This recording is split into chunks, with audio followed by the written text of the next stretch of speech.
Okay, should be live now. Let's see if we are live on SceneSat.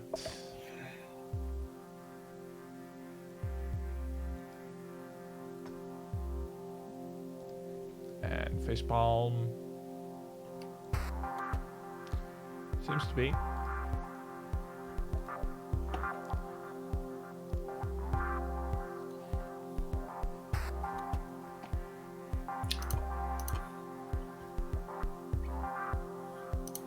Okay.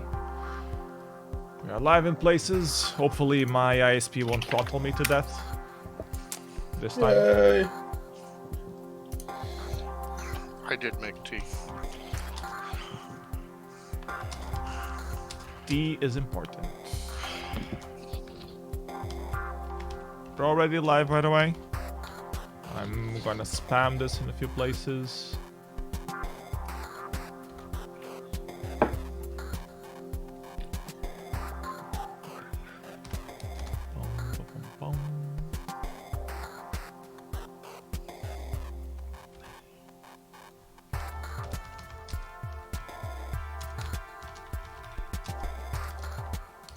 So what did you guys get for Christmas? Socks, underwear, chocolate?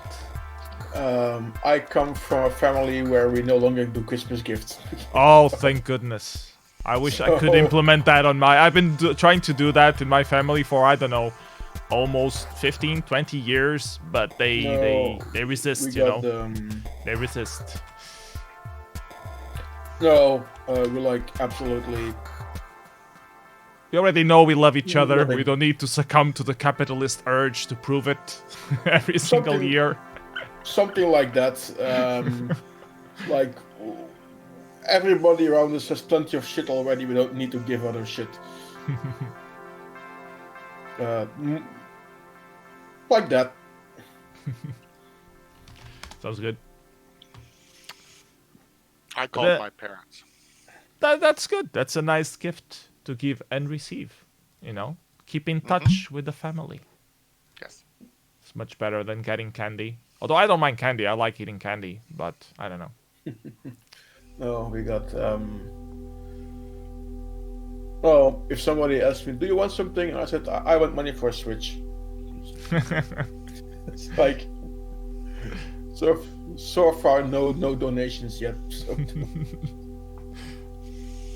Which type of Switch? The Nintendo one that you Right. put next to a TV, like with the docking station, not the... No, not the No, other not the router. Also, you want not the light one. You want the older model also, so that you can run. You want two of them actually. You want one so that you can run the new I was stuff. gonna say I was gonna get like one open and one closed. That's what I have. Yeah, that right now is out of budget. I also looked at some reviews for that new the 64 in a proper case. It's like, oh, this good, I must totally have it. Oh no, you don't. I have a mini and I've used it 3 times. Like, okay, it works. Back in the box we go, and that's it. Yeah. Besides, I have that problem. you should just get the Ultimate. It's better. No, exactly. I did turn on my my Ultimate yesterday and used it for a while. I'm very happy with it. There are some more things that I need to do with it. Yeah, no, exactly. It's like it's better to get an Ultimate in the next batch because FacePalm has been full of I've received mine and it's working great posts in the Ultimate group that the Gideon is running. So like a production batch just went out like 2-3 weeks ago, and they're now arriving around the world. At some point in the next few days, ping me. I'll do a thing that I did. I did a test with a friend of mine in New Zealand, where I was actually streaming directly from it. Oh yeah, that thing, yeah. And you should see that because it's there's some stuff that I want to do with that. Yeah. We'll be in Germany for the weekend, but that could work. Well, you might just be somewhere near a computer that has an internet connection, and I could try that. Yep. True. No, it's an option somewhere on the one of the days, and then. Yep. But yeah, I've read about the streaming capabilities, and it looks pretty nice. The one complaint that somebody had is that it's raw frames and it's really debug mode stuff, and I'm like, no, that's exactly what I want. I want raw debug frames and raw debug output from the. You want this as raw and as uncompressed as you want. And I want the audio to be just as unmangled as possible. Yeah, you don't want any encoding over it. And if I have that, then I can use an external thing to do whatever I need to with it. I re-encode whether it's encoding, whether it is taking that and applying filters to it, just taking the audio samples and recording them lossless as actual music from the SID, doing a radio stream that would actually be FLAC encoded from a C64, and the fact that you can actually access it over Telnet as well and say load this file. Oh, there's just so many different things that are possible. Oh yes. And the debugging capabilities also, just here's some raw data. I want you to put it at this location in memory, and then I want you to jump to this at this location. We had that before, but being able to do that plus then seeing the signal on your remote machine, so that maybe you don't have space for it on your desktop, but you have space for it across the room. Yeah, it is. You can fully remote control it, and then it also ties into what was it called again? I've lost the name of the app. Yeah, I don't. Oh, for fuck's sake! Hello, brain. Okay, brain is no longer functioning at the moment. Brain is dead. Yeah, it's like brain is completely like it's like the end of the year. It is time for like basically a database purge and a table cleanup, and we are going to take some tables offline. And right now, the Commodore table is offline. I think I know. Assembly 64 is what I meant. Yeah. Well, there's going to be loads of different things you can do with it, because again. I've been thinking, I should put a 64 back on my desk here and do stuff with it, but then all the video conversion stuff comes with it, and that's what just makes me not do it. That I have the mini, I can do this, but I should basically just go for an ultimate. I have a few. I have a 64-2 with issues. That has like video RAM thing, so I can use that box. Yep. And not blame myself for destroying a perfectly working 64. No, you can take the good parts out of it, like the SID chip. Exactly. Yeah, and I have that's a new SID. I have an old SID that I have from years ago. That I actually had on one of the Jens Schoenfeld sound cards for the PC from 20 years ago. I still have that one around. I should look at my Cat Weasel too, because I also have one in my Cat Weasel and figure out which one. That was the name of it, the Cat Weasel. Yeah. I have perfectly 2 SID chips to go on there, and I won't be destroying a 64. So that's good. Found some interesting MSX stuff recently, like as in yesterday. Somebody posted actually Fixato. You remember Fixato? No, I don't. FRaNKy. Oh, he was. He went to Outline a couple times. He's also Dutch, but he's living in Norway. Friend of Walmaru and I. I'm sorry, it's database reindexing time. I don't know. And also, he hasn't been at a party for 10 years. We keep trying to get him to go to a party, but he's up really far north. Mm-hmm. But he is on Mastodon, so I see some stuff from him there. And he forwarded a thing about some guy had actually has a new cartridge out for a game that he made in last year for one of the MSX compos. And it has Ilke's graphics in it now, and they've released the cartridge. And when I went to the site to find out about the cartridge, which is only 30 euros, I may just buy one. There's they have on that site a complete tool chain for C for working with the MSX, available for free, and I may just download that and mess with it because is it really useful to use C on the MSX though, isn't it? Yes. Apparently, you like be using assembler for everything? Well, apparently it's able to do things with sprites and everything else, so it probably is doing very low level a C, and then of course you can also optimize it. The main thing is that I know 6502 and 68000. I do not know Z80, and Z80 is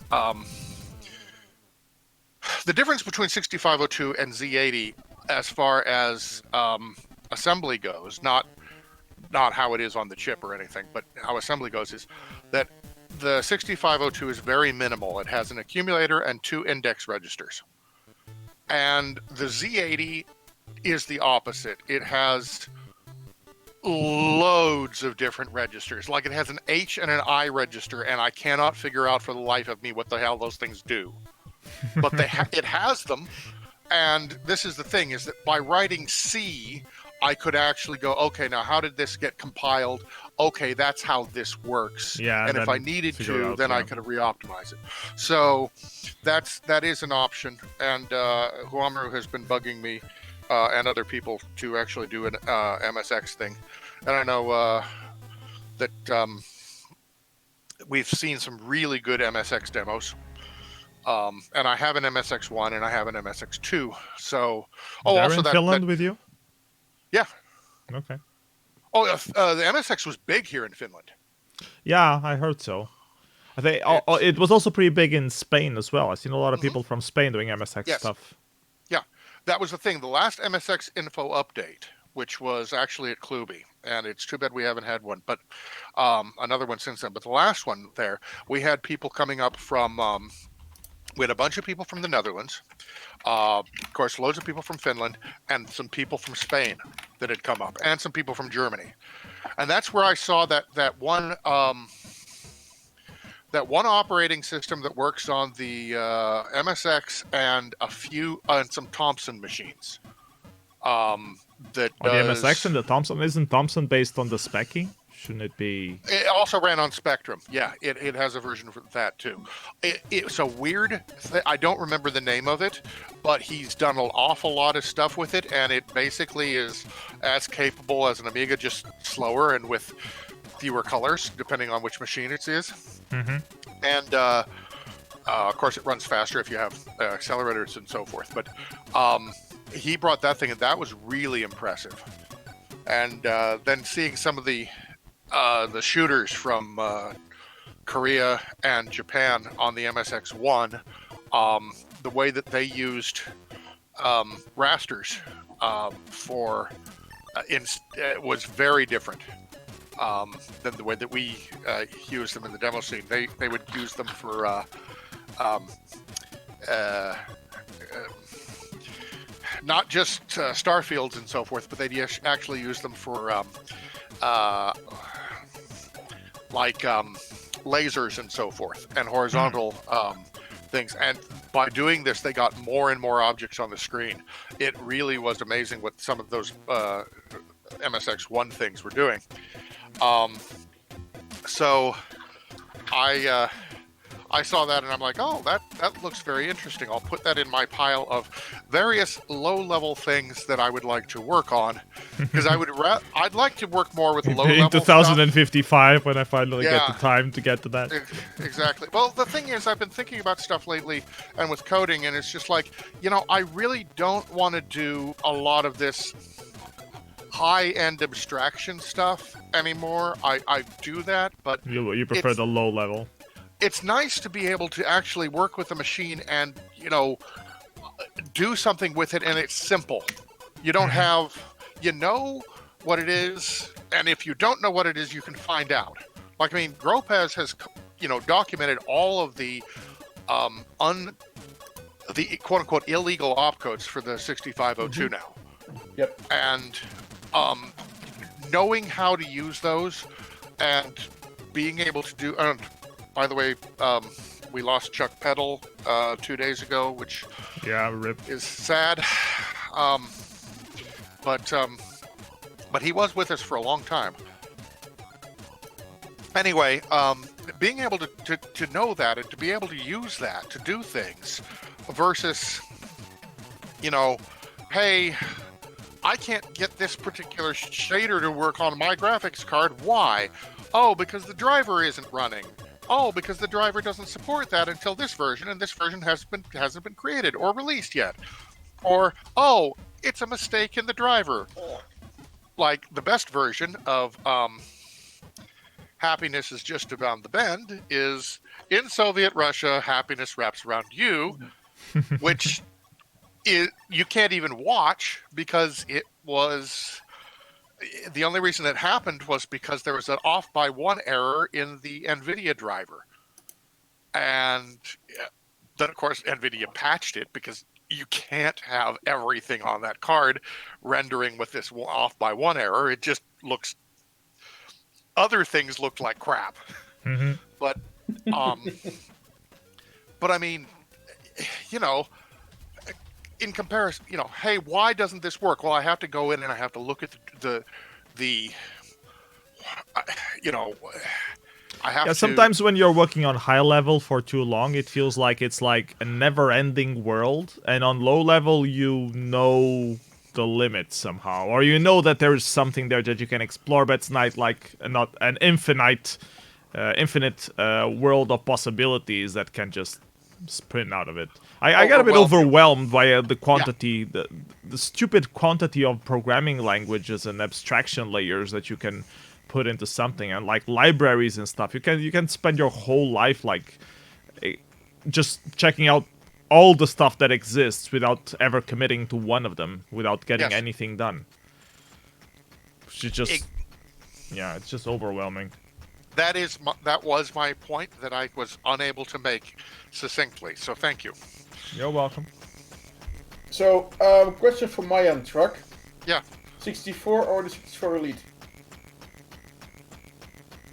Ultimate. 64 Ultimate or the 64 Elite? Ultra 64 normal. Ultra 64 Elite.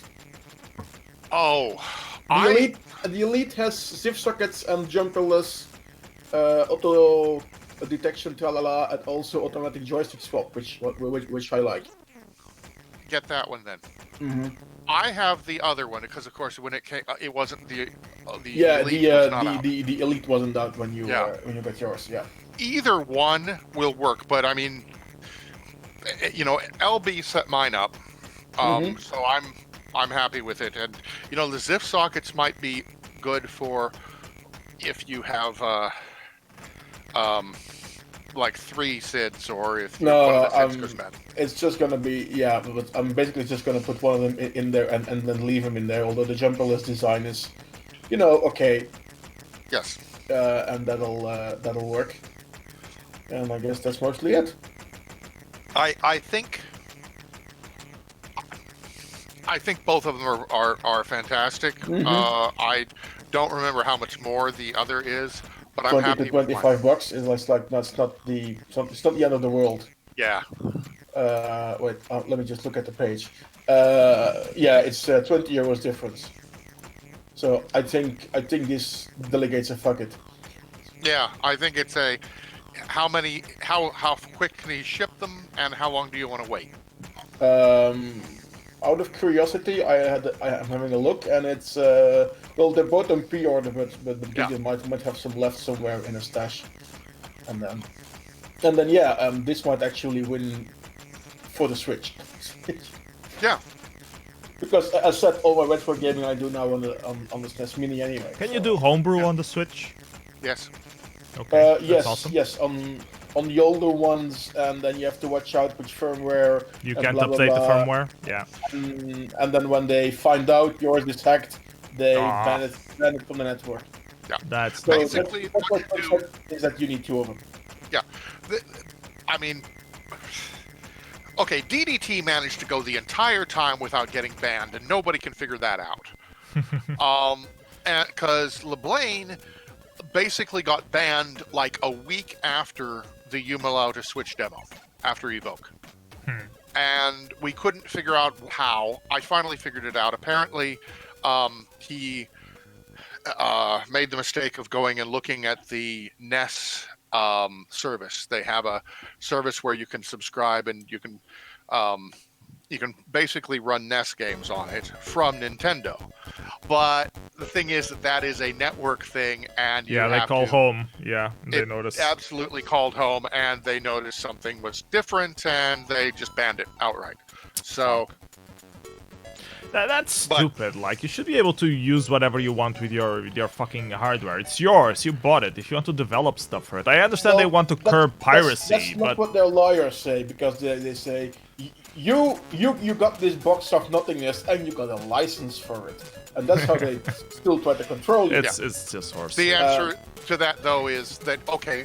Is it a license for it or for the software? Fine, you ban the software, but the rule hardware should be yours. Like, you should be able to do what you want with the hardware. The rule, there's a thing called, and I don't remember exactly what it's, the rule of first ownership or something, and this doesn't exist in all countries, but it does exist in the US, which says that you are allowed to do anything to the hardware that you purchase, even if it is against the, even if it would harm the original you would seller. void the warranty. That's fine. I don't want the warranty. I want to do whatever I want with my hardware. I bought it. No, it's not. It's not even warranty. It's you're allowed to do it, even if by doing it, it would harm the intent, or harm the company, or harm the person that sold you the device.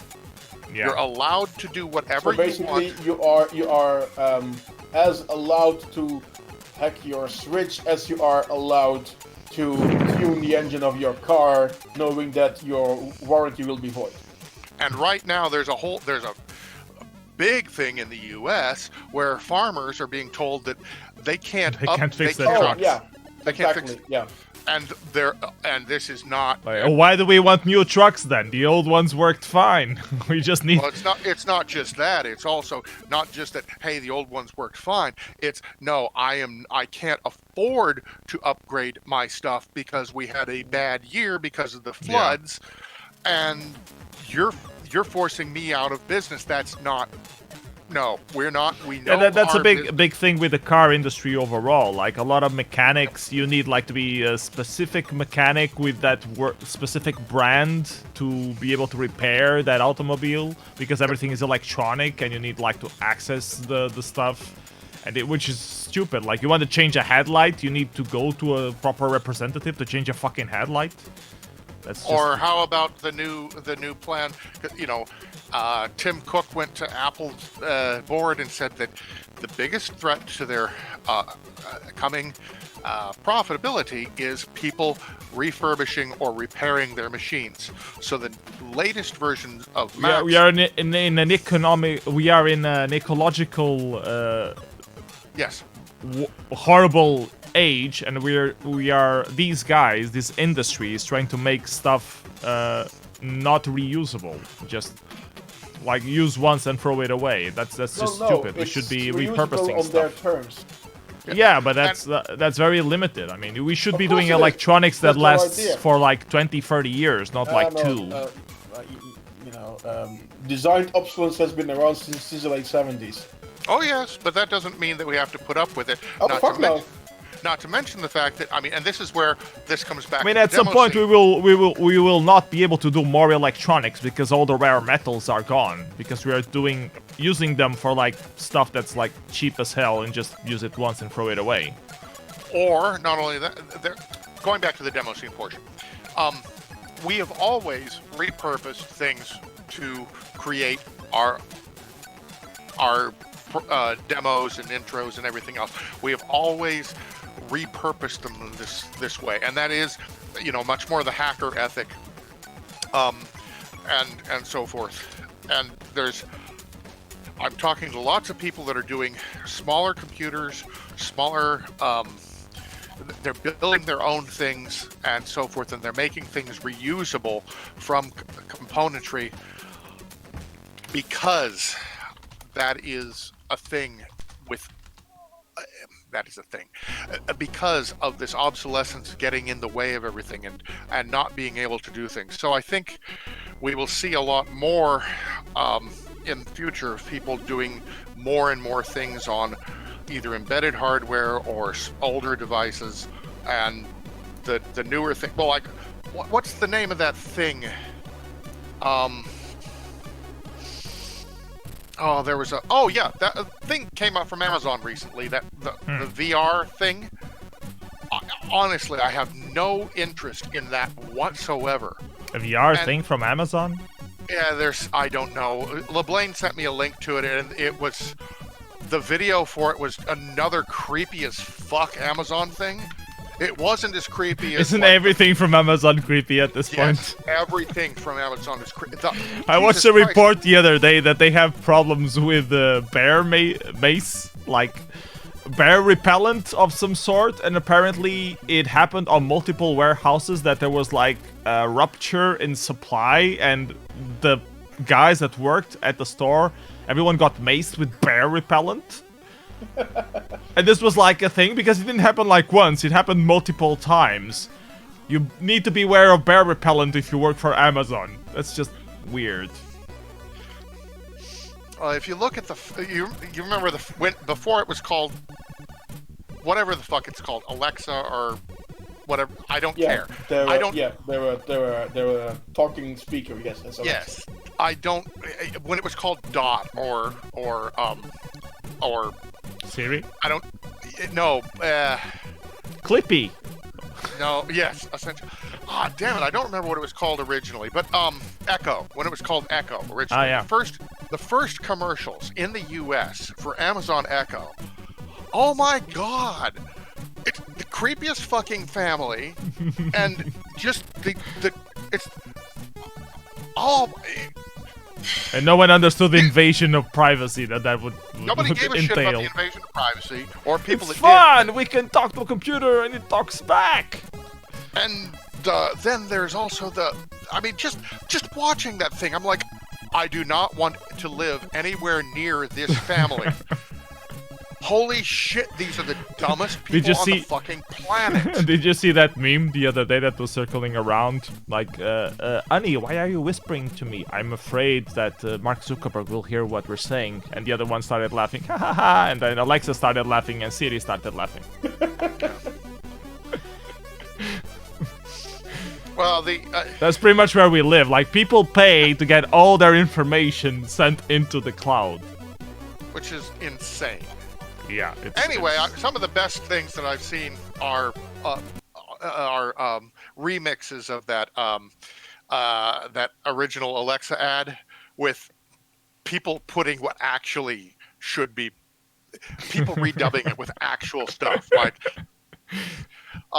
Alexa, how many teaspoons in a tablespoon? Or is it how many cups in a... Anyway, and then Alexa comes back with 3, you stupid bitch. Can't you figure out by yourself and you're the smart one?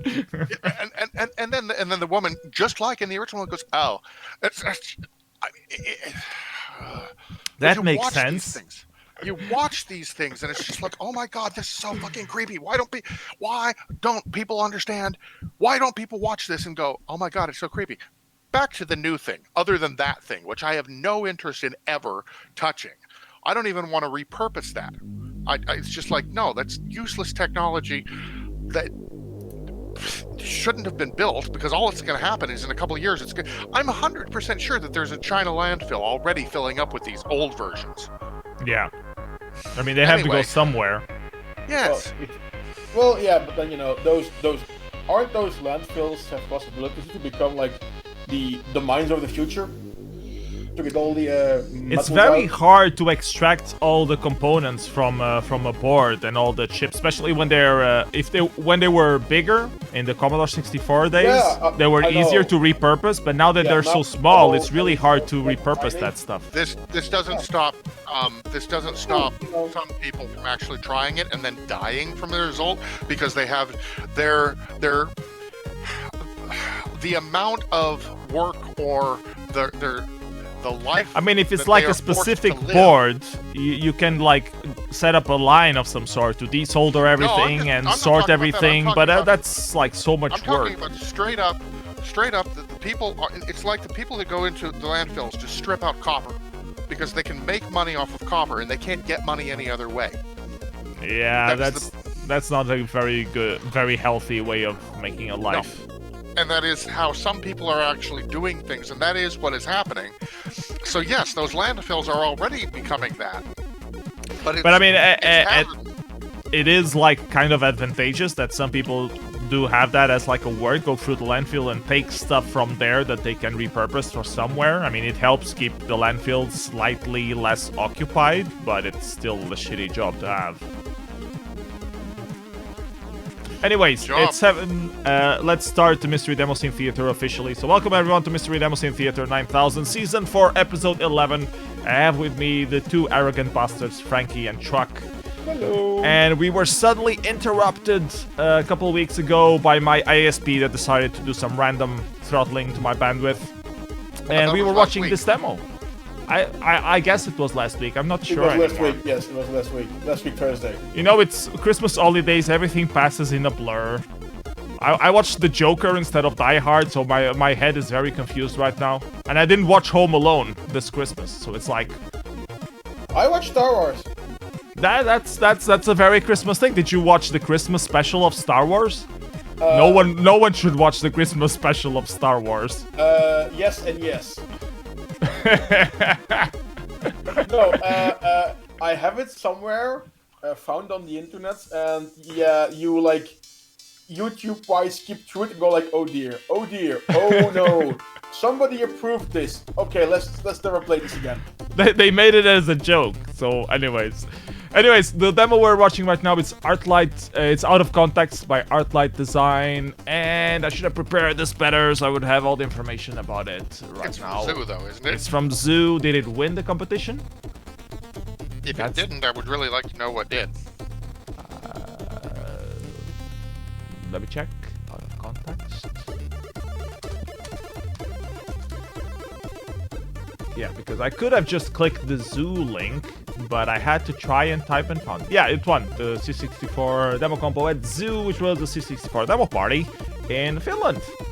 And this was pretty much where we got cut off on the previous show.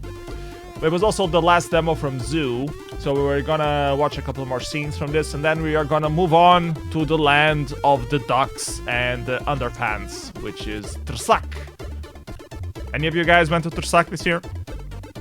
I haven't been to it ever. Unfortunately, no. That's a Ever, shame. never. It's always in a bad week or weekend or moment for me. In the last 10 years. Yeah, no, always in October. Always in October, always in that weekend. It's always a weekend of a great science fiction convention. And just, no, I can't do it. I wanted to go, but I was unable to go. Too many parties, too little free time. No, it was the aforementioned issue.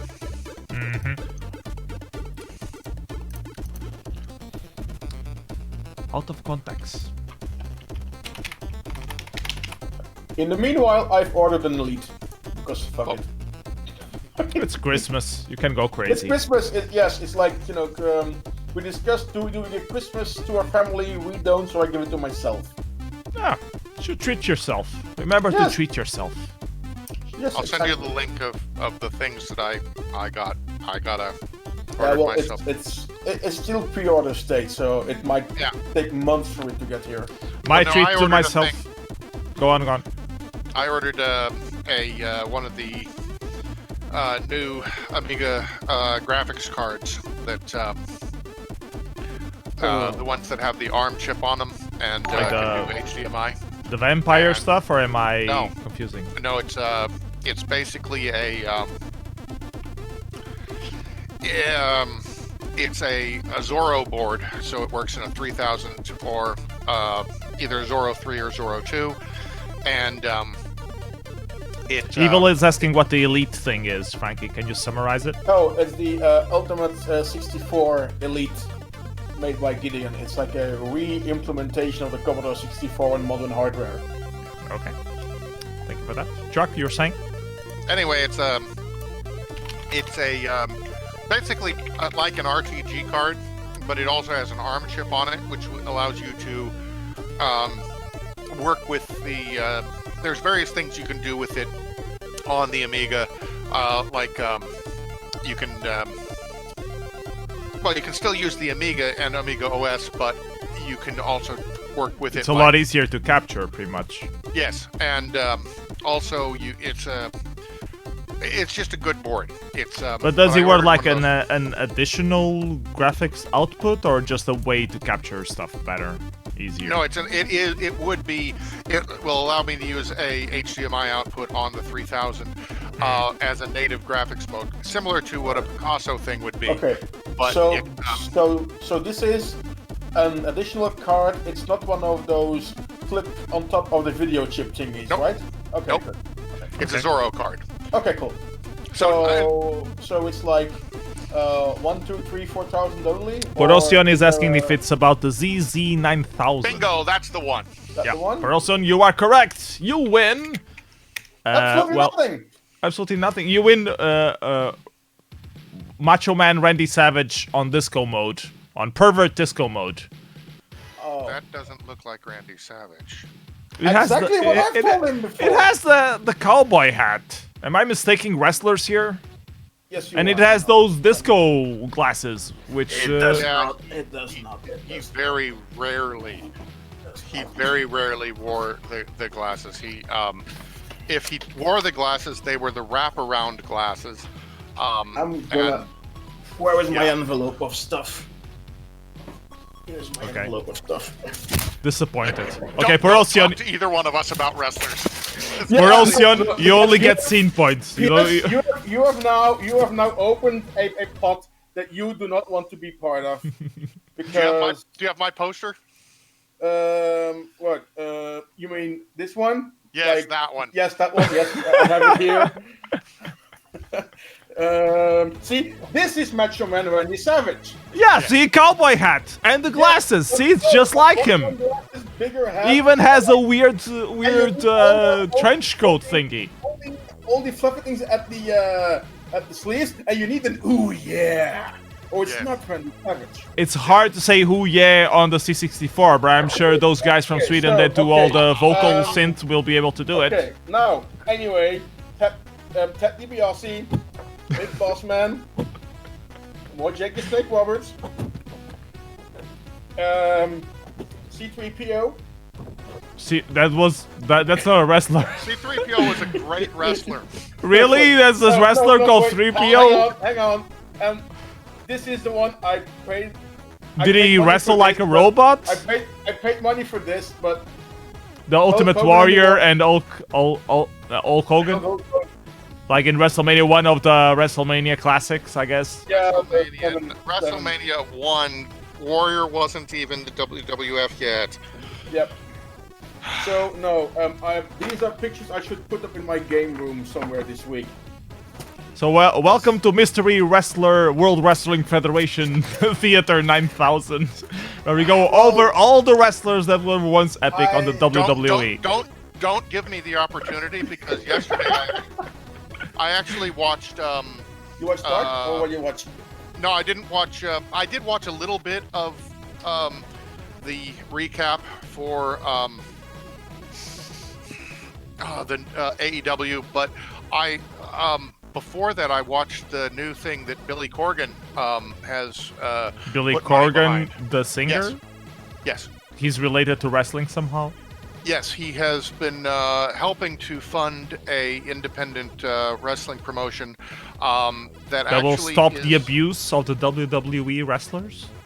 That's AEW and this, and yes, it is. It's this past year has been very exciting for that, and it has even started to affect the WWE, where the WWE is even putting NXT, which is the only thing that is interesting in the WWE is NXT. Yeah. Now, also about wrestling, because we're talking tidbits now. I'm starting to think we need to do a special show just about wrestling. I also invite Jobe, because I know he's big into wrestling. Yeah. Beverly Hills 90210, Luke Perry. He's dead now, but his kid is a wrestler. And 2 weeks ago, he wrestled. Yeah, two weeks Le ago. Champion, and he won, technically. Yes, technically he did. Technically he lasted. It's very easy to win technically. Hey, Yobi see the chat and he says he's in. So we're gonna have a Mystery Demoscene Theater especially about wrestlers. I guess we're gonna play that those Mexican demos 24/7 and just talk about. Totally find Luchador. You should play it now. Luchador. Now. Oh my God. Okay, let's try to find. We captured that. Luchador de Labu Alama. Alamo. If I can find a capture on that one, hang on for a second. It is. We LB and I captured it, and LB captured it, and probing the Luchador. Hey, Luchador by Delabu. I have it. Okay, I have it. It's here. Yes, it's playing. It's playing already. Ask Yobe, what is the name of the wrestling promotion that is doing the thing in Atlanta that is in a studio? It's not TNA. It's not TNT. It's I can't remember. Anyway, I watched the first episode, and it's different from the others. It's that straight up Southern U.S. wrestling where you have big people fighting each other. You know what we should do? We should have a competition, a demo competition about wrestling. That's what we should do. So we would have more demos about wrestling. This is important. There was one. Yeah, but we need a lot more. We need at least a dozen of them. We had at Umalauta, the Umalauta party. There was a wrestler backdrop entrance competition, and it think about it. If you actually watch wrestlers enter, you see the backdrops come up. Yeah, it's almost a demo there. It is. It's completely That's demo material. That's what it is. So with music and stuff and fireworks. Yep. Well, not always fireworks. Well, it depends on the wrestler, I guess. Yeah. Yeah, it is. So some do the pyros, some don't. Some use like a video montage, but other have like really demo-y stuff in the background there. And then that translates into the package as in on their pants and their ass. Yobe is saying if only someone was working on a demo about Japanese pro wrestling right now, which Yobe totally is.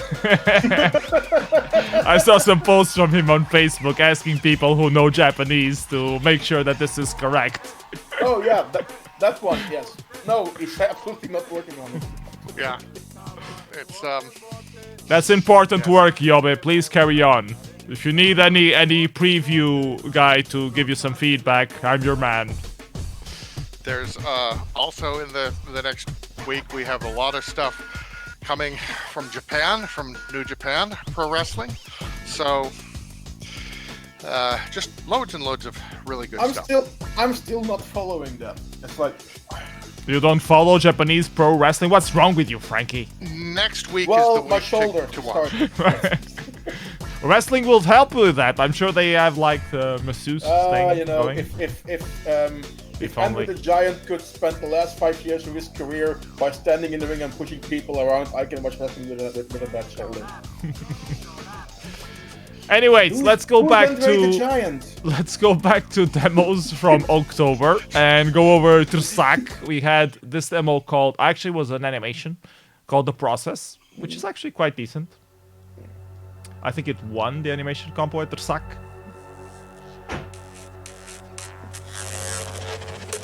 It's a bit too loud. It's Sack, it's supposed to be loud. Yes. Yeah!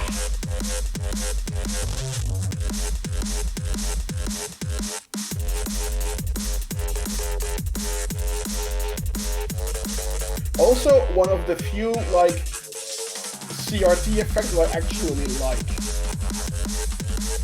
But then it's an animation, so you can spend time on it. Like most of the real-time CRT effects or overlays are just like no.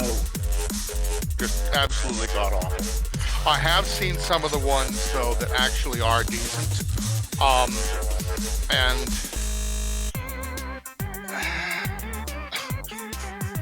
okay, this is great. This is the fun part of making a demo. You get to enjoy yourself and love the process.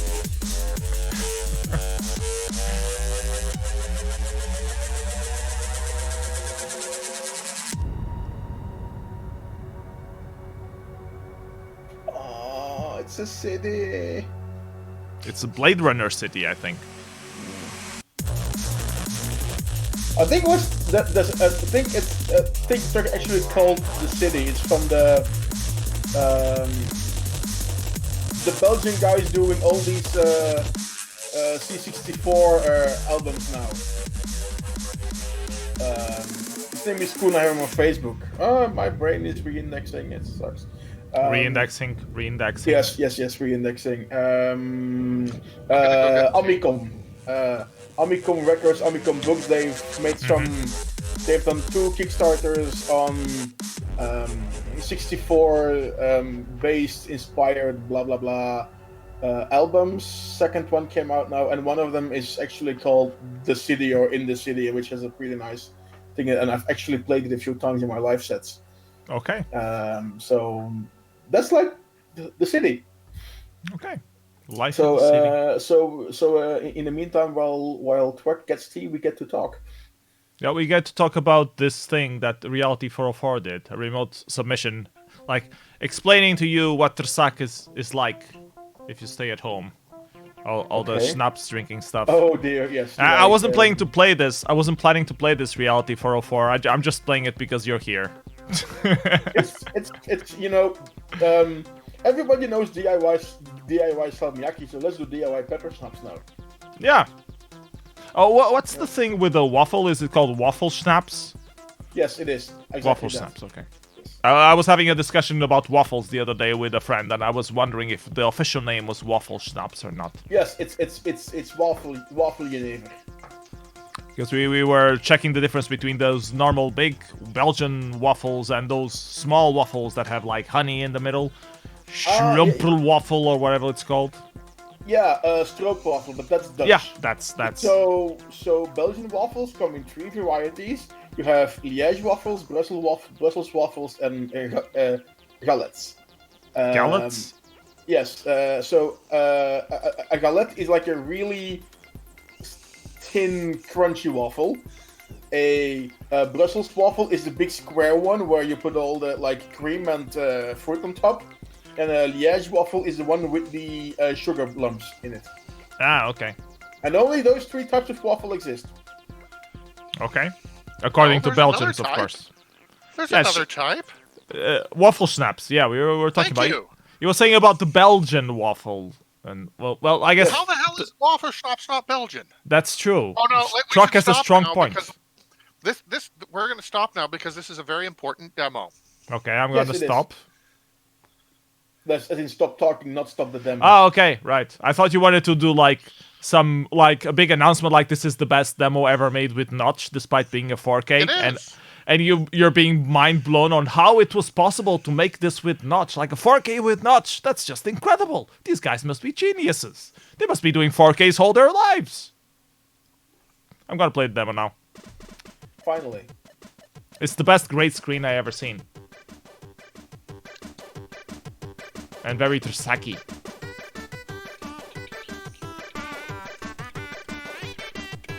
I'm going to mute myself so that I don't ruin the song. This is where you should have your camera on, Truck, so we have another gif of you dancing.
That's very to suck.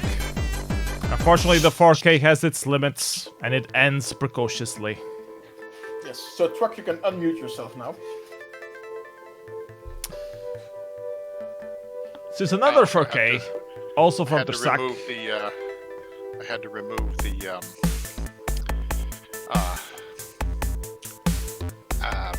Thingy? volume. I had to change the volume so it was down again. So this is another 4K from Trsak. This one got second place. The one that we saw previously got third place. Strangely I don't enough. understand. Yeah, people don't know how to vote anymore. No. World has gone crazy. Although this one has copper bars, So did the last one. technically speaking. Yes. And for those who didn't get the meme, that was very Trsak, not only because of the ducks, and the ducks are very important to the Danish scene, but also because of the whole song thingy that is recurring on Trsak every single fucking year.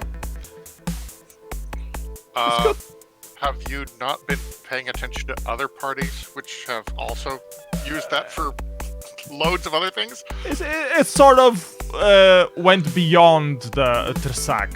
So it grew a life of its own. Yes, it has. This looks good.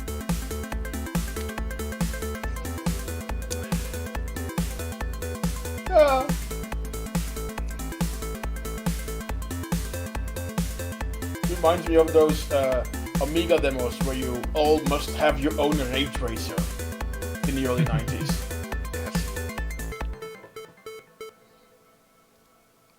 That was pretty much something that happened kind of as a result of Enigma.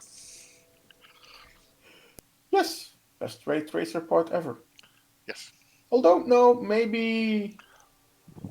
most iconic. We can say most iconic. I think the one from in the Cryonics that things were better. I don't know. Up for discussion. From Cryonics on Amiga or Cryonics on PC? The one with the ray trace toilet. Yeah, yes. The problem with that one is that it was always broken. Everybody had a copy of it that was broken. I don't know where you can't even find the broken one on the internet anymore, which confuses the hell out of me. Because everybody had the version that was had the fucked up toilet. But yes, now we have to shit. Ray traced, of course. Yes. That felt very cooler somehow, because they also used the toilet on Cooler on Variform 2. Anyways, we're watching now the Cubosphere from Kvasingen. Still the third best demo ever. This one won the Variform 2 is still the third best demo ever. Let me repeat that while you're not talking over the bastard. There's also the real-time ray tracing that was in that MFX did in Transgression 2, and then later. Gamma. Oh yeah, was it? Yes, also in Gamma. But it was in Transgression 2 first, wasn't it? I think Transmogrification 2 was first before Gamma, yes. I would need to confirm it. I think those both were around 96, 97, but I'm gonna check. Yeah.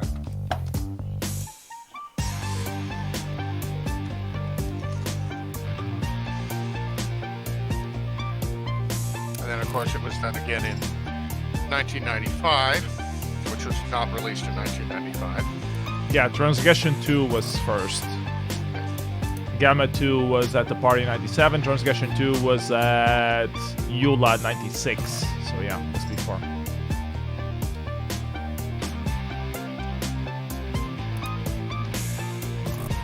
Why am I calling it transmorgification? They did have something called transmorgification, didn't they? No, that's from Red Dwarf. Oh, I think it's... Transmogrification sounds more to me like Calvin and Hobbes. What the fuck? Transmigration complete is when Crichton turned human in the episode DNA of Red Dwarf, season 3. I followed Red Dwarf, so I know what you're saying, but I remember this clearly being in a demo. So, but maybe it was just like seen poetry in a demo, and I had that as like being the title of the thing, which clearly it's not. And also, never forget from that episode, lager is the only thing that can to live in the loop. I am interested in whether which might have influenced the other, whether it was a Red Dwarf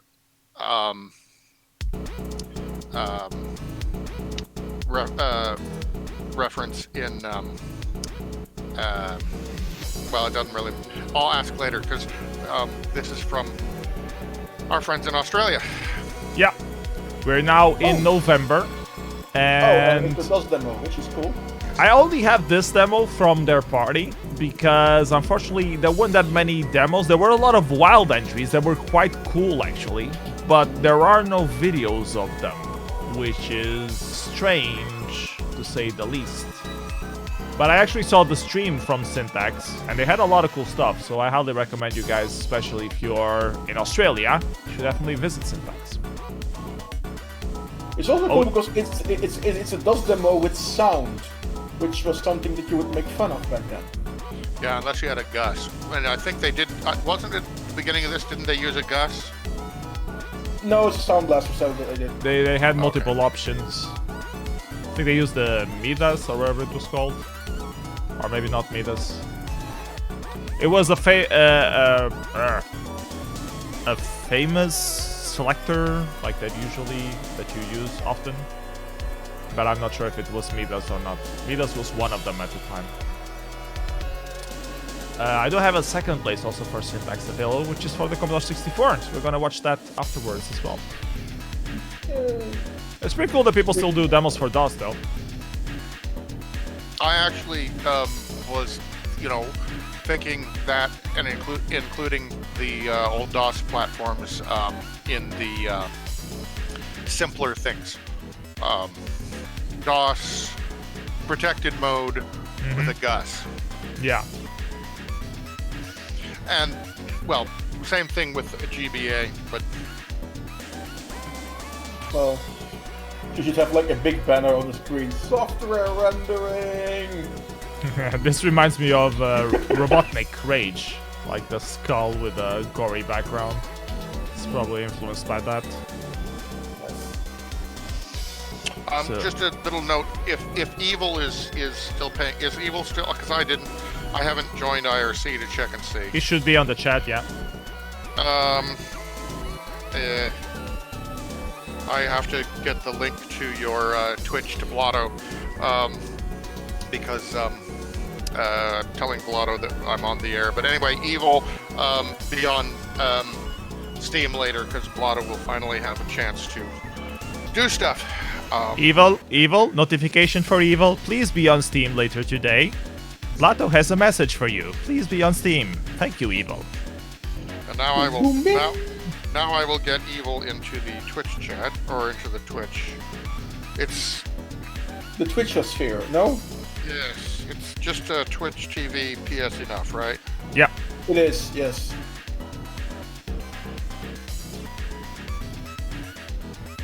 We have donuts on a DOS demo. Who would have known? I think there was this Dutch demo in particular that made fun of donuts, like made all sorts of different versions of donut screens. I would need to ask Sparkus about it. He should know what I'm talking about. Don't know. If it's on PC DOS, I don't know. This is on Commodore 64. It's an invitation for Vandalism News number 70, which was released at Syntax, I believe. Cool. Oh, that's a nice screen clear. Vandalism is a great match. Woo, fancy. Oh, Micron is saying that was Eula demo from Cobra Creations. Okay. Thank you, Micron. Donuts are important. All variants of donuts are even more important. Taurus forever, indeed. Oh! Patsy that moves, eh? Yes, very Welsh. Yeah, actually, that is rather Welsh. Yes.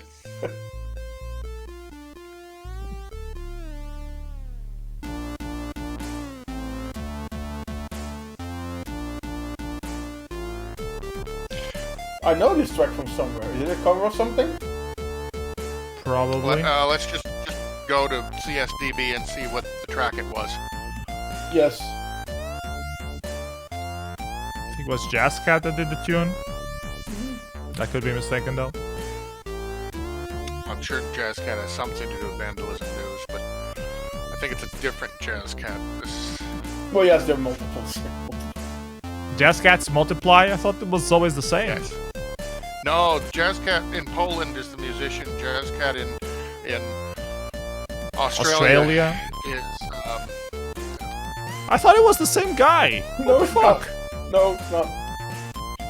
Really, I mean, Jazz Cat in Australia has done so many different things. It's difficult to pigeonhole him. Wasn't he originally from Kiwi and not Australia? Like the Kiwi Islands? I don't believe. No, because I think he actually is on. I think he lives in Tasmania. Okay. Which might be where you're thinking, because it is. Yeah, not the that might be what's confusing me. Yeah. Okay, fair enough. Anyways, this weekend in November, 1, 2, 3 on November, was pre-packed. We had this party in Australia called Syntax. Then we had a party here in Portugal called the Inertia Demo Party, which I'm gonna play you the winner demo from, which was made by me. Thank you very much. And then we also had Alchemy in France, which we will also play a demo of after this one. This doesn't compress very well. It doesn't work very well on the encoder, but, well, you get to see it anyways. You could pay, can't you, isn't it a WebGL demo? Yes, it is. So you could paste the link. Yes, I could.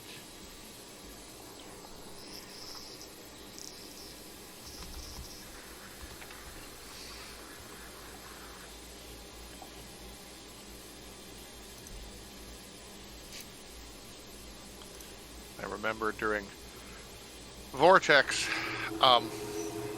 when they were going to play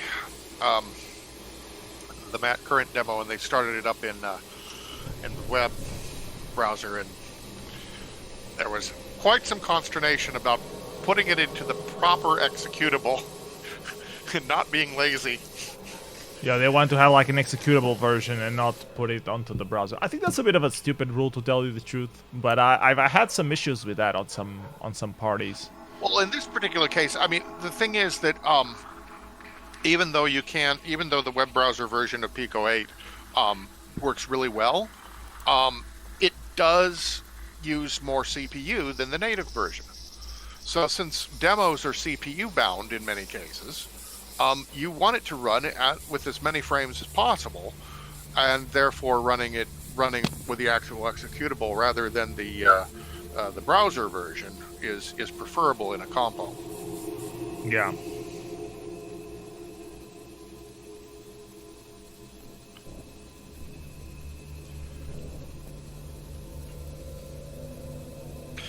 But yeah, I don't want to see Electron demos. I don't want to see people having to put their demo into Electron. If people complain about Discord being heavy, how are you gonna live with yourself knowing that a demo has like a wrapper around you that like doesn't use memory properly and stuff like that? Seriously. Just for the sake of being able to execute it. It's just installing a fucking like web browser, not browser, HTML, what's it called? HTTP server. Just installing HTTP server. MovAX is saying that compiling to WebAssembly improves performance over JS web virtual machine. Yes, it does. But that's kind of cheating, though. At least if you develop on normal JavaScript. Also, you can't really just take your Pico 8 thing and take the Lua from it, plus the Pico 8 code that you don't have, and turn that into WebAssembly. That just, Yeah, it doesn't work for Pico 8. Earlier versions of Pico 8 browser player caused a lot of timing issues with demos. Or my MCS code, at least.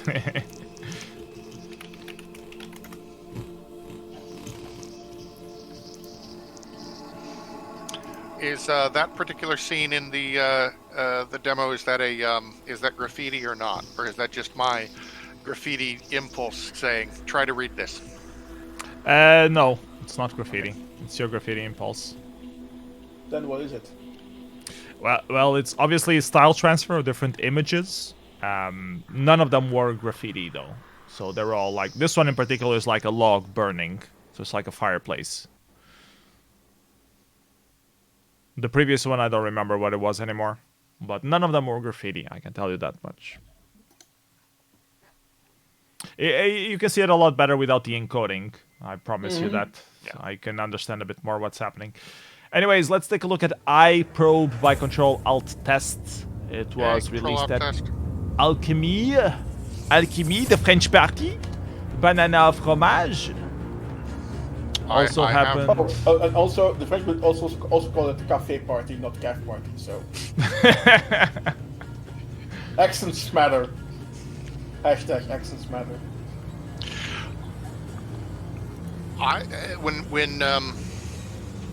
When Extrium and Lucan were here in Helsinki, Lucan explained to me how accents are. Shouldn't it be Lican? I don't know because I live in Finland, so I think of pronouncing it the Finnish way. You should say Lucan probably. Yeah, Lucan. Yes. You are Lucan from LNX.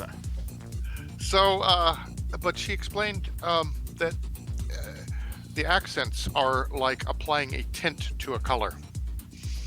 And when she explained it that way, then they just totally made sense to me.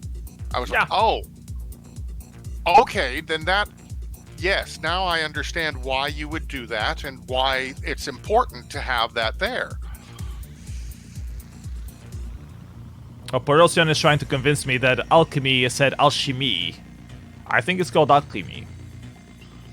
No, in French it's alchemy. Oh my god, French people are weird. I know. Because in Portuguese, the word alchemy has a Q, like well, I'm gonna type it on the chat. On Portuguese, you write it like this, alchemy. So that's how I read it. I read it alchemy. Okay, you must have strange rules for counting scores in Scrabble, right? Because you use way too many Qs. Oh, you want to talk? Ask has And the Y's in Finnish? Yes. Yeah, Y's in Finnish. It's you people are just fucked up. Yes. Does Finnish Scrabble also come with the umlaut letters? Of course it does. Of course, obviously. How would you play it otherwise? That makes no sense, FRaNKy. You could. How I'm not sure that it comes with X or B or Q or Z. I'm not sure that it does. Yeah. Because those are all but lots of Y's and A umlaut. Yeah, you would have twice as many vowels as most other things. I don't know for sure. I've never actually seen a Scrabble set here.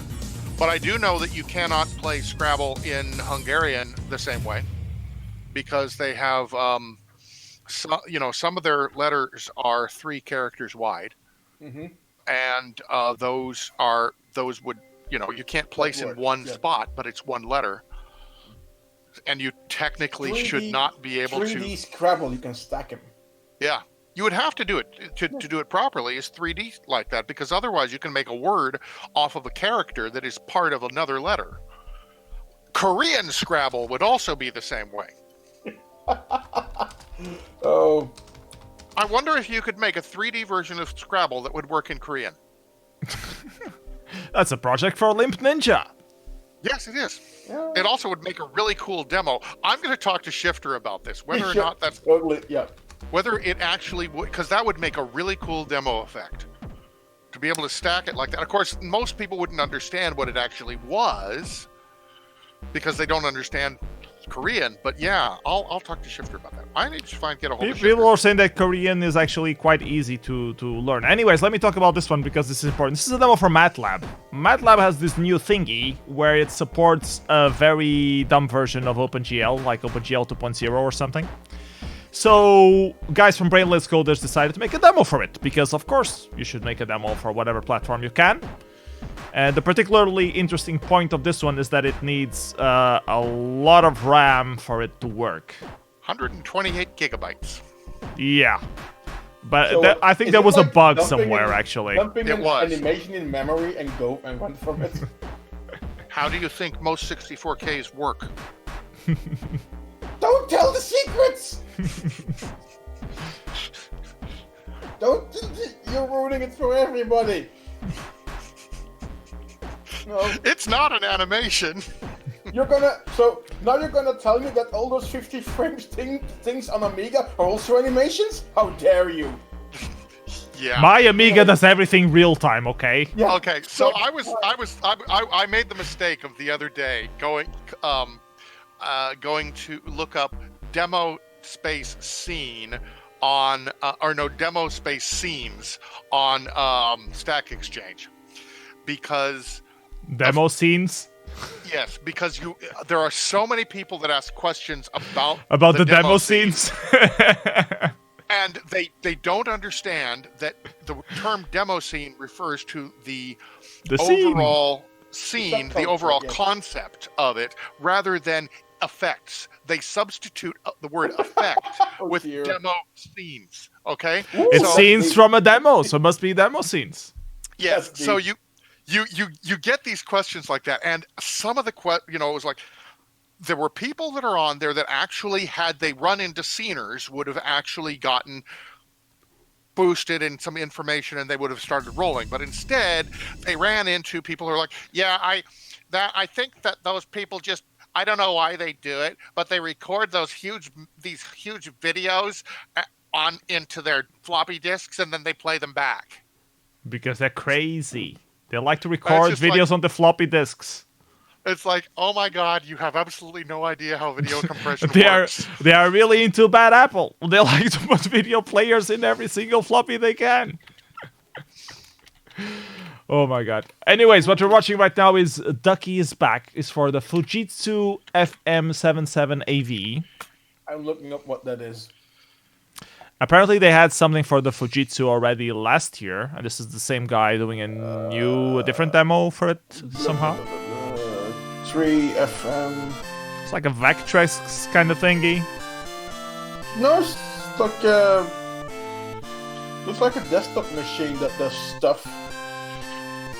It's definitely Japanese. Yes. Oh, it's it's a 6809 Okay, that's the thing. first. Wow, hanging Yes. chads and Russian influence.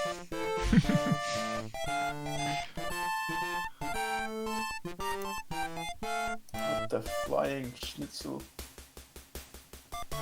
It's a duck in outer space. It's a 77. Yeah, 77, yeah. FM77AV. Machines from the mid-80s. Oh, okay.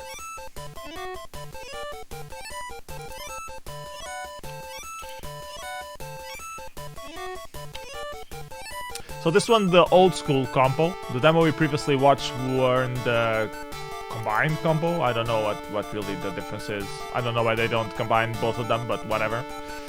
I guess the combined demo works on a modern computer, and the old school demo works on weird machines from the old age. I would say that's a reasonable delineation of things, because I mean, Although then, the combined demo included something for a MATLAB and something for Raspberry Pi. yeah, but those are modern compared to.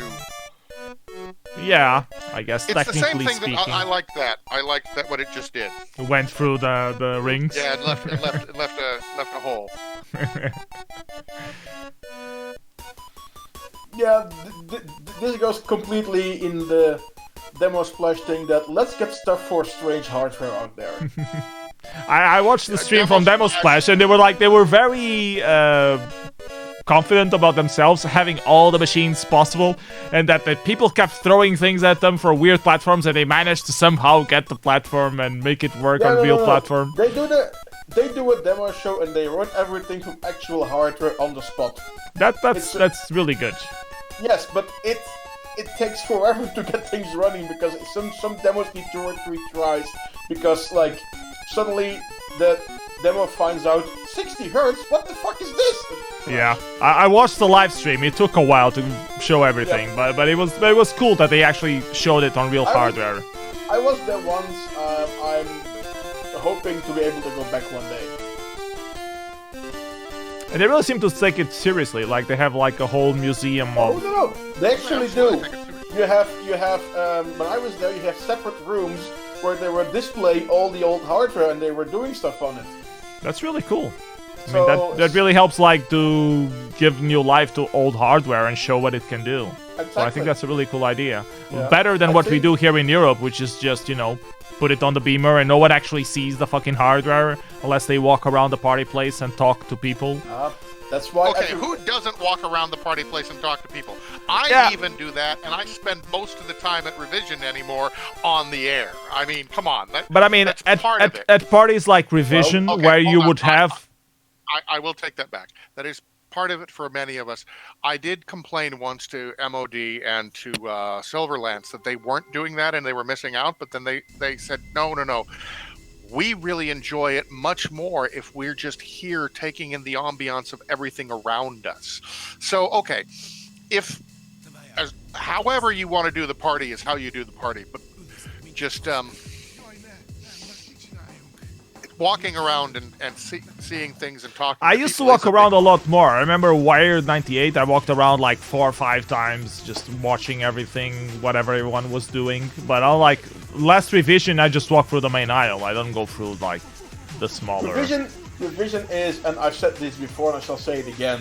Like Revision, as the big party, it's really hard to like get your bearings and talk to other people that you don't know yet. Like, getting to meet newer people is much easier on a smaller party. Yes. Because they're like if you go to under construction tomorrow and this weekend, by the end of the party you will know everybody there. Mm-hmm. And then those are people to hook up with at bigger events such as an assembly or a Revision. Yeah. Speaking of which, since I imagine that the guys from Abyss will be there, tell them that I enjoy finding all of their Demoscene references in their new game. You played it already? I saw a review of that. It was really cute. I'm enjoying the hell out of it. It's a good game. The guy making the review didn't know what Bomb Jack was. That was hilarious. He was like, this is like a platformer and you have to catch the bombs by earth. I'm like, what the fuck, man? That's Bomb Jack. It's fucking Bomb Jack. That's so obvious. When I started it, it was like, okay, yes, this is absolutely Bomb Jack. And it plays really well like Bomb Jack. It played exactly like Bomb Jack. It was really accurate. What really amazed me was that the guy doing the review had all this background on the different games that they did, the whole thing, and then he didn't recognize this arcade classic that is fucking Bomb Jack that was like ported to all computers and stuff.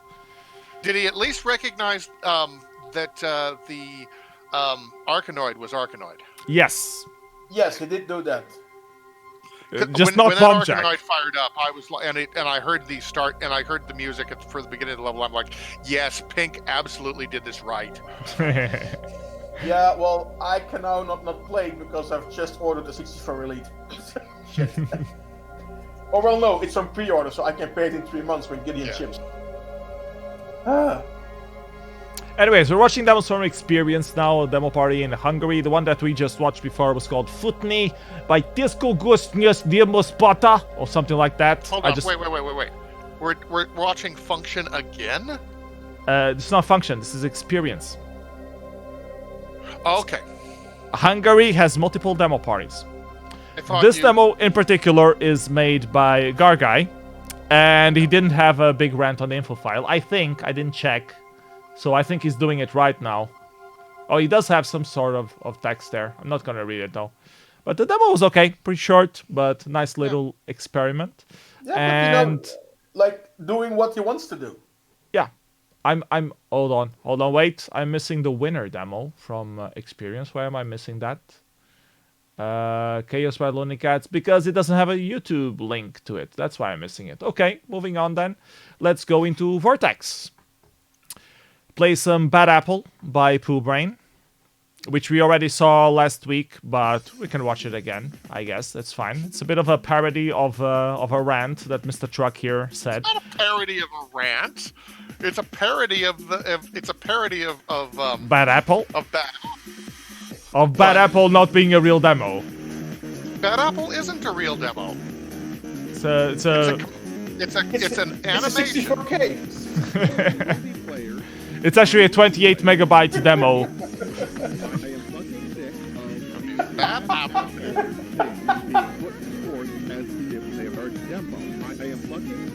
Of these bad Apple things.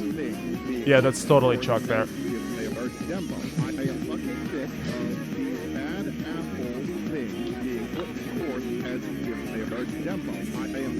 I also like how they managed to just cut off the S portion of demos.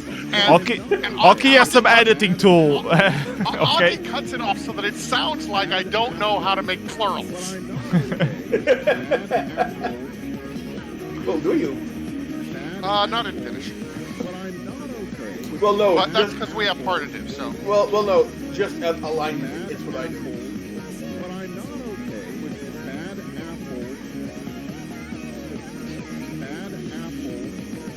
Micron is mentioning that Tourist is 200 megs, so that's like that's ridiculously small. It's nice and small. Comparing to PC games that had like 60 gigabytes. It's just ridiculous. It's not the same thing. It's a movie player of somebody else's content. It's a movie player. It is. It's a movie player. When people make a movie player and they put Bad Apple in it, it's a movie player. If they if they took their own content, they made their own video and they played that back, I'd be much happier with that. Our movie player. That's That's it. it. Anyways, I've already seen this, so I'm gonna skip it to the next demo. Animation players. I mean, we see them a lot in demos. It's hiding an animation player in your demo is a classic trick. I remember at Assembly there was this rule that you couldn't have like 80% of your demo being a movie because they were tired of Coma always having like a large part of the demo being a movie clip with effects and stuff on top of it. Yeah. So they decided to ban that. Yeah. Hit a limit to how much video you could put in your demo. Anyways, this is a demo for the Pico 8. I really like this. Thank you, Yobi, for making this. Very important subject matter. Talks about suicidal tendencies, that kind of stuff, which is... well, I dealt with suicidal tendencies for a bit some years ago, so I completely relate to this. And it's I think it's important to, like, put the demons out there and use them in an expressive manner instead of boiling it up inside and, ending up committing suicide or whatever. So thank you, Yobe, for being frontal about this and, having a creative outlet for your inner pain. I hope you're feeling better, man, and keep on the struggle. It's also helped me with various things that I've had to deal with in the past week, so yes. And it's a really good demo. I mean, the effects are really good. Also, the color choice of just using the 4 colors. Yeah, gives like a certain dark vibe, but not overly dark.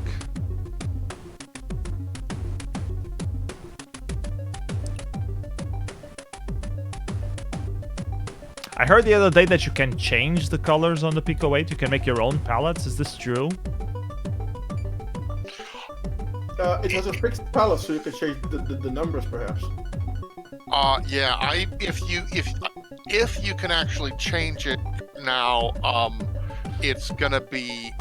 You'll be saying that you can. Yeah, it's gonna be something along the lines of that you can change it system-wide for that particular thing, but yeah, it's which would be nice. I mean, you could get different colors. Well, it's going to be 16 colors, and it'll be for a particular scene, and I'm sure that it can be abused to do certain things. Should we just tell people right now that this one might get you banned if you're watching it at work, in the stream at work? Maybe that was why they throttled our bandwidth on the previous live stream, because we played this, and they noticed that they're streaming porn, and you can't stream porn. It's bad for you. Do we have captions for this demo yet? Because I really want to know what they're saying. Stream porn. You can stream porn. You just have to pay more for it. What do you mean you don't understand what they're saying? The words are right there on the screen. Amiga enormal mia. Yeah, what are they saying now? Something penis. Something no problem. Basically, Something no problem.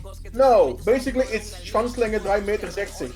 Amiga balls, I have a water hose, no problem. Something like that. No. It's basically the finished version of Winner demo. Winner demo. Yes. And like I mentioned on the previous stream, it took us like 10 years to get subtitles for Winner demo. Please make this one have less time for the subtitles to be out. This is important cultural heritage, and we finally submitted an application to UNESCO for Demoscene to be cultural heritage. So we need things properly subtitled for people to really understand the deeper meaning behind the demo. I think we can all agree on this. It seems that there are YouTube subtitles for it now. Are they correct, though? Yeah. Are you kidding? YouTube subtitles can't even get English right. You can submit your own on YouTube. Like, it auto-translates to begin, but you as a normal user can submit subtitles there, and then the author can approve or disapprove of them. I like the mouse pointer that it has testicles. Yeah. Reality 4 says they're submitted. I'm just wondering, so I have to recheck. This demo? What? Has someone else seen this demo? I hope not now. This is clearly the climax of the demo. I'm just wondering. I tried to show this to Christina if she could help me translate parts of this, but I showed her the horse video first, where this is a parody of, and she just started hating the horse stuff, and we never got to the demo, so feels bad, man. There's a horse thing? There's a horse thing. Like, this track is based out of a video with some horse, like you can horse ride without problems or something like that. Yeah, you have to check that track. Reality showed this to the parents, so I would like to know what the reaction of the parents was now. Reality, how did the parents react? I mean, Reality 404's parents are pretty open-minded. But like very British, like, that's lovely.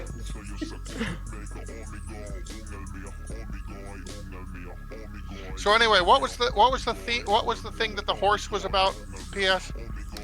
Well, it was also in Finnish. It was also rap in Finnish. It mentioned a lot of ongelmia, so like no problems. But it mentioned horses a lot, and yeah, s04e11 Spiky is saying on the chat. And you featured a lot of videos with horses going wild, like biting people and kicking people. So something like I'm learning to ride a horse without any problem and getting my ass kicked, probably. Micron just posted a link. You should cue that for checking later. I'll watch it in a bit. Yeah.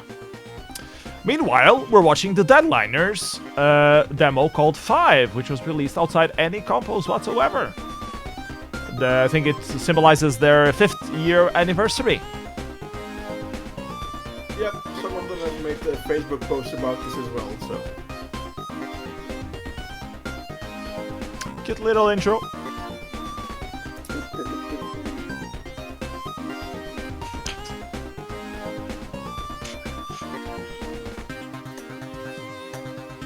It has bubbles. And they were not stolen from Kenneth.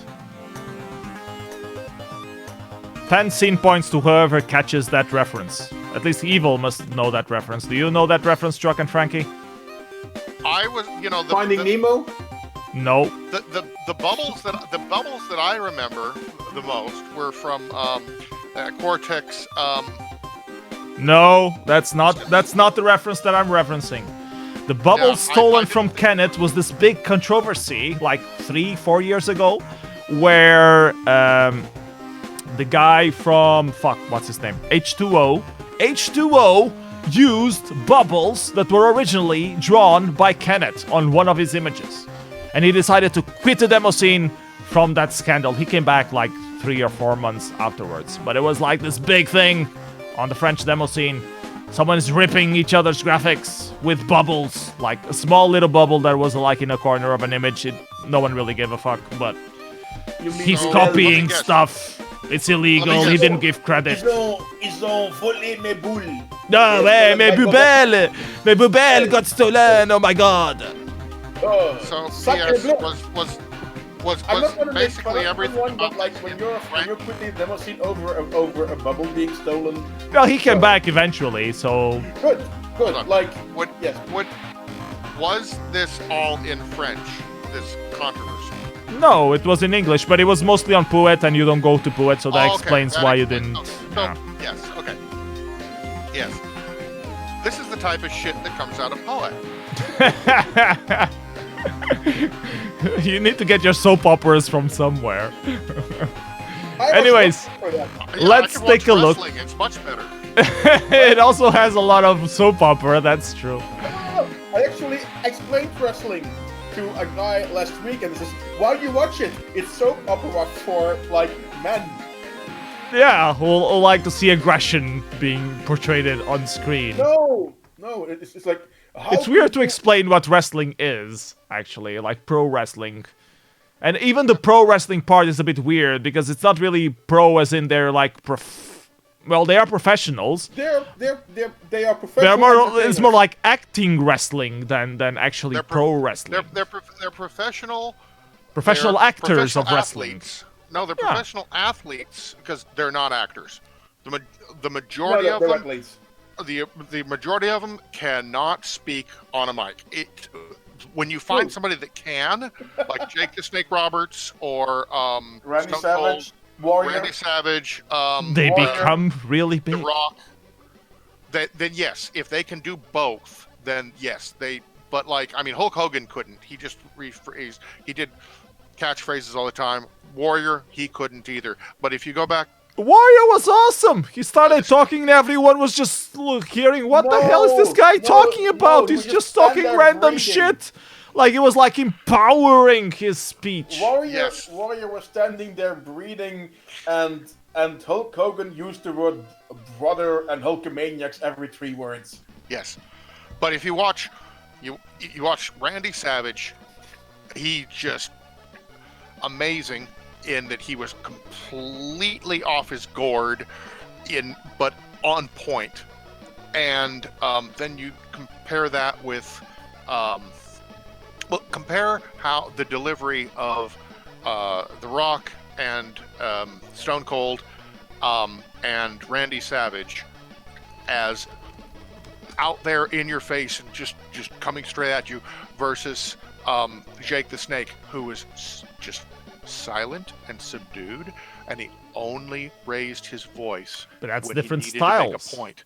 It was effective than just about the Undertaker. He also doesn't talk anything, but he gives a really. See, that's the thing is you pair somebody that doesn't talk well with somebody who can, like Paul Bearer. He was really good at speaking on the mic and could create situations. So they paired Mark Callis with him, and then he just seemed so much more, and when he actually did speak, effective. And the same thing with the big guy that I can't even remember because I haven't even watched Andre him. the Giant? No, the current wrestler. The Mount? From Not Minnesota. the Mountain. Well, I don't know where he's from. You lost me there. Brock Lesnar. You got Brock Brock Lesnar, Lesnar. Oh yeah. He's actually capable of wrestling. Yeah, I saw him in MMOs as well. Like, he went to MMO for a little while. MMA. MMA, yeah. MMO is something with computers. Yes. And a lot more people involved. But you take him, and he's not really good on the mic, but he's good at standing there, jumping around, and looking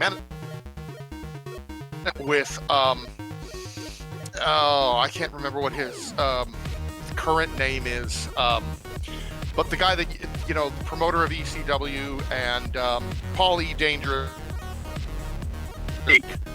And you listen to him and the way that he speaks, and the way that he doesn't just promote his own guy. He promotes who he is going up against. He'll raise and point out how much better Brock Lesnar is than that person. And it's Paul Heyman. watching and listening. Yes, Paul Heyman. Watching and listening to the people that can actually do it is amazing. But again, they're not acting. They're actually just telling a bit of a story. Every act of talking in front of a mic is acting of some sort. You're playing a character, so you're acting, whether you call it professional acting or not. It's acting with some yes, but it's always it's generally always the same. We're acting. I'm acting PS right now. I'm PS. Enter the Demoscene. Enter stage right. Take microphone. Say things for 3 minutes. Exit stage left. You need to practice that. Yeah, it is. But an actual actor, somebody that can actually pull stuff off, needs to become the character. You don't really see this even in today's movies. You don't really see it as much. But you have somebody that could actually do Broadway or, I really don't even know outside theater of the US is the real Broadway acting. theater. Cinema. Well, theater, they can take breaks. Yeah. That's like cheating, pretty much. It's just a what's different that kind of. one guy- there are different kinds of acting. Some people Yes. need to be more into the character and be in the character all the time, and other people just act for like the snippet and get on with their lives. But I still consider it acting. That's the bottom line that I want to. It's acting in the same way that yes, Bob Ross was a painter, and Bob Ross taught everybody to enjoy that is painting, but it's a different thing than say your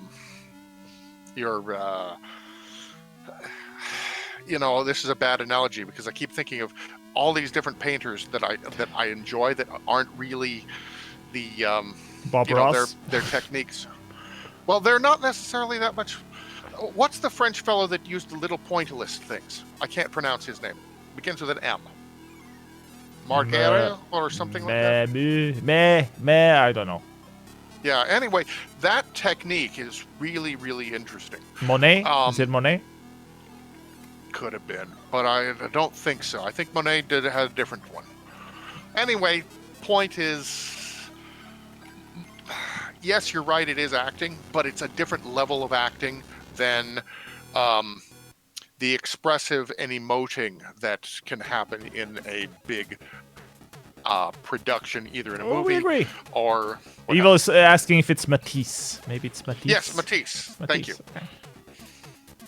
All right, let's go back to demos, maybe. We're watching some Silly Venture demos. We watched Chunky My Ass, which won the Falcon demo compo, which wasn't very hard because it was the only entry. Then we watched We Accidentally Released by the Swedish MFX, which I'm trying to look what place they got. I think they won something. Yeah, they won the Atari demo compo. I don't know why they have so many different categories. Signal Input is giving us shit for actually talking about things. Yeah, I mean, I think we should give No Signal Input shit for saying that we should only talk about demos. For people interested in demos, the previous one was a nice conversation of Razor 1911. Okay, no. So if you want to talk about demos only, don't invite us. Yeah, seriously. I'm sorry. I'm listening to input. We go on tangents. That's what we do.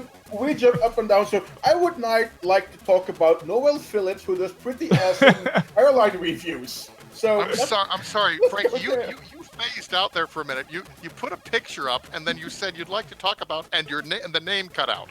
Noel Phillips. Who is this? Noel Phillips. Yes. He does reviews of airlines, and he flies them. So basically, like a century, but unsponsored. Okay. Does he have a YouTube channel or something, or where does he do the reviews? Yes, it's called Noel Phillips. Okay. And he just got his silver 100,000 subscribers YouTube thingy. So everyone who wants to destroy the ambient, the ecosystem we are currently live on, fly more. go to Noel Phillips Reviews, pick out your favorite company, and fly it's more. Like everybody, hop on your private. And you know that option at the end of your when you're buying the tickets, you have the option to do carbon emissions compensation. Yes. Don't take that. Don't take that, buy Fox. A tree. No, buy a shrubbery. Shrubbery, yeah. Shrubberies will save everything. Anyway, This let's is talk still about the, demos. This demo we're watching is still the Atari 8-bit, right? Yeah, Far Away by Agenda by the Yes, Atari it is. XL for the Atari XL. Oh, it's an XL. Okay. Still, it's an 8-bit. Yep, it is. It looks pretty good. Yeah, it is. It is that I always find these 8 bits is like C64 but like blockier and with more colors. Yeah.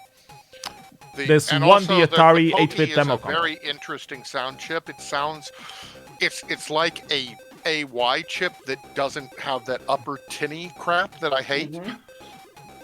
It's still this it's still that harsh treble, but it's less tinny. Anyway, I'm really impressed with a lot of the stuff that happens on the 8-bit, especially from the Polish sceners. But we've seen it from a couple other folks, like the Squoquo guys. We're doing some really interesting stuff on it too. Look, Moon Patrol. Yep. Is that in the Switch game? Flickering issues, though. Is Moon Patrol in the Switch game arcade? No, there's just three. Yeah. There's three. There's Arkanoid. There's Bombjack, and there's something else. It's a racing game that is it's quite good, but it's also really hard to beat the high score. Oh, so it's like not Outrun. It is not Outrun. It is closer to F-Zero, but it does have. True. Yeah, no, yeah. But it does totally have that whole the vibe of the Outrun type rendering. Checkpoint. It's really nice. Cool. And actually, Checkpoint is an Atari group, so it kind of everything connects to each other. Oh, this old effect.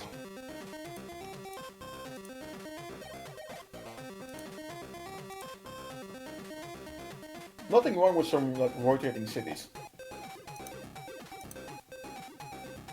Well, Silly Adventure is like a really big event for I really Atari like people. this effect right here. This not really ASCII, but similar to an ASCII type design. You're using characters and then background color and foreground color is really nice. And then this portion right here is really well done also. Similar to the effect that we saw from the Glance demo on C64, but also different in that it's not doing as much with the multiple colors and vectors and everything. Because, I mean, you can't, on Atari 8-bits, more colors, 256 colors in 256 different colors on one screen with rasters should be enough for anyone. It's pretty much normal. You see that on a lot of things, so it doesn't really seem like anything huge. Whereas, do you also have? Because I don't know the hardware. Do you also have like the cell limitation that the C64 has on the Atari 8-bits? I have no idea. It's a really question. It's weird because it's I can't remember exactly, and we had them in school, and we didn't have anything to save the programs on. We didn't even have a cassette recorder. So everything I had to do with them, I had to do for like an hour, and then it was wiped out. So I couldn't find very many books, and the books that I did find would just talk about this horrible thing called player missile graphics. And oh my god, I hate player missile graphics. I read a book recently that talked about programming on older to do it, and this guy basically went through like the TI-99-4A at first, and then he talked about the C64, and then 90% of the book was on the Atari 8-bits, because he thought that it was the only one that could do anything like player missile graphics. And after he got all the way through the thing, I was like, Oh my god, that is the most convoluted way to do a fucking raster interrupt. So I do remember that it only has 40 columns. I don't remember if there's a way to switch it into a where you have more characters per line. And I don't think it had anything like what you could do with the Amiga, where you could redefine the start and end point. So I think it might have a character limitation, but I do also remember it different. So the demo that we watched was Far Away by Agenda, got first place at the Atari 8-bit compo. This one got second place. It's called Second Life Syndrome by Lamers. Also the Atari 8-bit. They have too many compos in my opinion. They have Atari demo, alternative demo, Atari 8-bit demo, Atari 8-bit intro, Atari 96K, Atari 4K, Atari 128. That's an Atari thing. It used to be the same on Outline, where you have. Why did they subdivide the Atari? It's working fine for the Spectrum. Why did they subdivide it on the Atari? I've asked the question myself on some Atari parties. It's like, you could perfectly throw this into 5 different compos instead of having 15 compos with 2 entries each. Yeah. Havoc, on switching every line, switching the video mode on every line, was it possible to also change the start and stop so that you could have a wider bitmap area or a smaller bitmap area? Havoc is mentioning the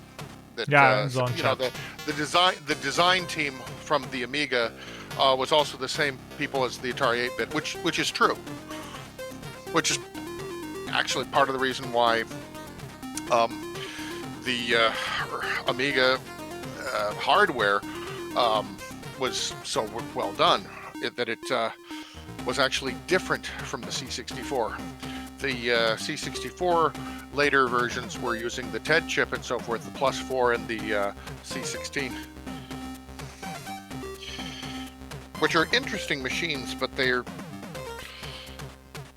well, it's kind of like when Apple went to the 2GS from the Apple II. And then eventually they dropped that hardware-wise and went with the Lisa and the Mac. But they stuck with the same OS. Which is weird. Yeah, there were a lot of design decisions that were in the 2GS thing that stuck with Apple until OS 9.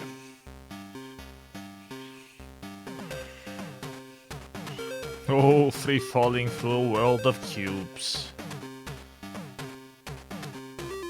That's a cool shader.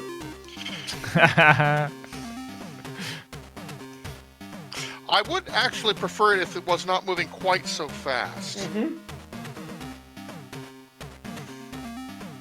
Avak is saying that you can switch to any random video mode the machine offers, so different resolutions, color depths, etc. is possible. I was questioning the different resolutions, whether I had forgotten whether the resolutions were fixed or whether they were oh yeah, so that you can. I mean, change the resolution mid-screen. Is that what you're asking? Yeah, you can totally do that on. Like the CPC trick that we were talking about a few shows back. Yeah. I'd forgotten that you could do that on the Atari 8-bit. Well, actually, it wasn't that I'd forgotten. It was that I didn't have any documentation on it. I am always really impressed with the Atari 8-bit things. I'm also impressed with a lot of the stuff that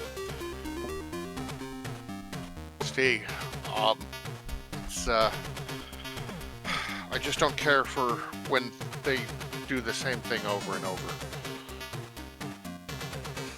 But I also don't like that on PC, and admittedly, I'd probably give the Amiga and the C64s too much leeway for that, because those are the ones that I grew up with, and so I'll just give them a pass, saying, oh well, and I really shouldn't, but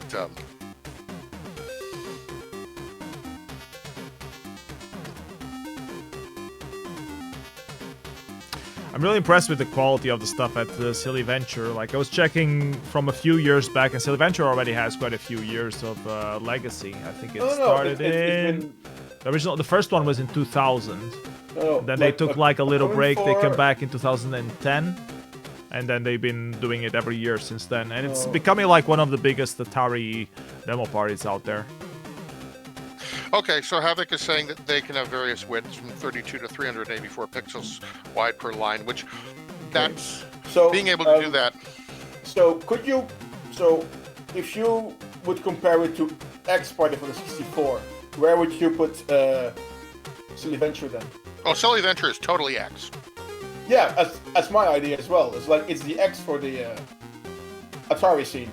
Oh yes, it's absolutely X for the Atari. We should go there. Data Storm is outlined.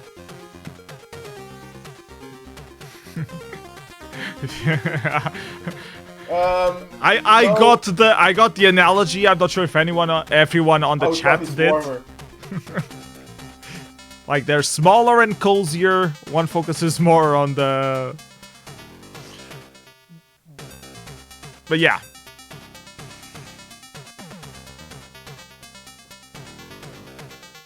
Half the visitors, quarter the size. Yeah, Avok agrees.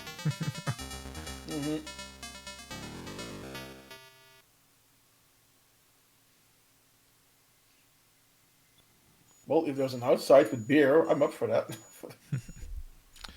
Yeah, yeah, I miss Data Storm, but, well. Yeah, we already had that discussion. We have had the discussion. And here's another thing that's going to happen next year at Assembly. There's not just the Holiday Inn, but at Posula, there's going to be a new hotel. Yeah. Okay. Totally true. So, like, everything is in calling distance to the hills, which do not exist. To be really, really an excellent party next year. Everybody should come to Assembly. I've booked my hotel. I think I booked my plane as well. I haven't thought as far as summer yet. I already booked stuff for revision, though. I have to book revision. Anyways, we're watching right now Atori by Agenda and Satori. It got second place at the combined 256 byte compo at Silly Venture. And next up we have Organic by Agenda that won the 256 byte compo at Silly Venture. Reality? No, you not just Boozembly and Misassembly. You absolutely not. There is stuff that takes place inside that exactly. It would be the equivalent of spending the entire time at revision outside, which is perfectly great. You just miss a couple combos. You can do it. I just don't recommend. They do stream the compos from Assembly at Assembly, though, don't they? They shouldn't. Yeah, that's the thing. They shouldn't force you to go inside. First of all, PS, you have not seen the new big screen. That's true. Oh my God, the big screen is so fucking huge. I mean, I don't remember. Speaky, how wide is that thing? It's like, it's 30, 40? 7,000 pixels by 7,000 pixels by like HD resolution vertically. It was absolutely huge, and there was one demo that was made for it because, well, it was actually done by guys that actually knew the thing. Yes, Noah Signal input and actually Pehu was saying that we should have a dedicated compo for it, but I don't know that they can because we don't know if they can. We don't know if we actually can.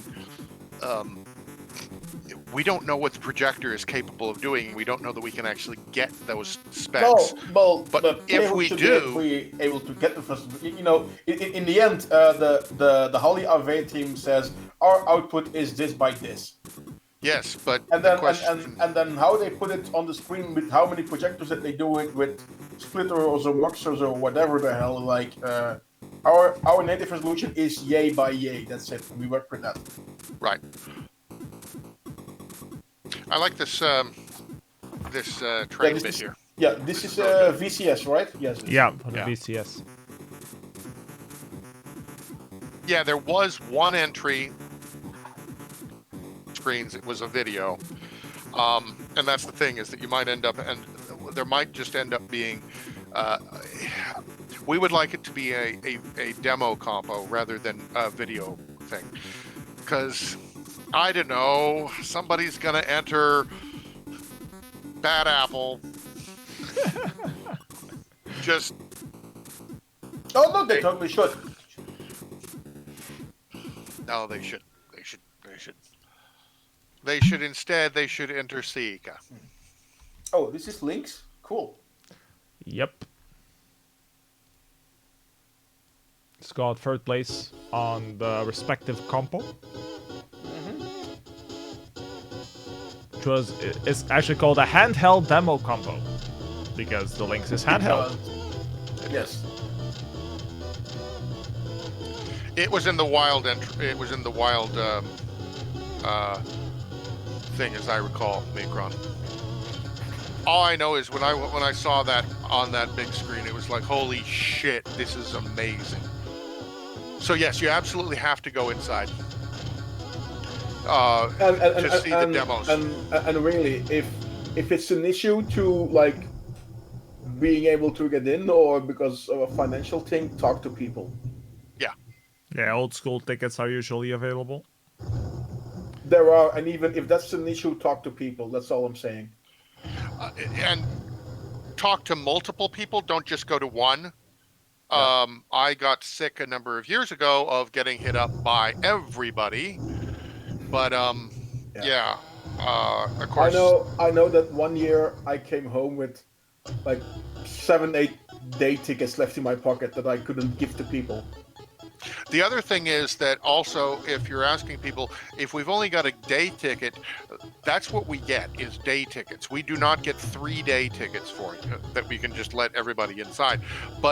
And also, we will prefer people who would actually help us out by coming on and talking about what they just saw over people that just want to come inside. But talk to us anyway, or talk to other people. Other organizers, the other people that are at the Rocks. You never know. Somebody might be having an extra ticket. And the speaky says the resolution was 7502 at 1500. Yeah, that is a huge screen. You need to see it. Also, you need to see what happens when the kids turn off their monitors and go up front to watch the compos. Yep. Because there's not a single empty chair up front. It's just there's standing room only. And if you're not there early, which because which is what happens to us. Yeah, we have to stand, and it's kind of nicer sitting in the chairs. After 4 days, yes. Is this the TechPort demo? No, this is for the Lynx. It's called Bastion. Okay. So, yeah, I'm just wondering if this scene is. The scene looks a bit like some of the scenes from the TechPort Newman demo. I don't think so. Well, I don't The recognize. I know who Yeah, Newman this part, are. Oh, you've never seen TechPort Newman? I know who Newman are, but I don't recall TechPort in particular. Okay, well, TechPort was the name of the group. Newman was the name of the demo. It's an Atari 8-bit demo. Okay. It's from like 15 or 20 years ago. I don't remember when. I'll look it up. Okay, so maybe that was like That a was- remake of that, yeah. Yeah, that was what I was wondering if it was. That was the first Atari 8-bit demo that I saw that just blew my mind.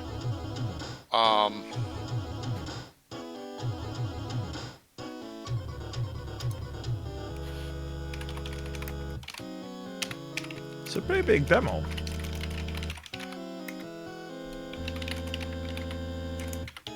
Well, it reached the end. That explains it. Another demo that also was for the Lynx by Dentifrice called The Devil's Show. Dentifrice. Dentifrice. Dentifrice. It's French for toothpaste. Yep. Dentifrice. Yo. Actually, dentifrice makes more sense than toothpaste. Yes, because it gives you frise dents. And it's like, it's fresh.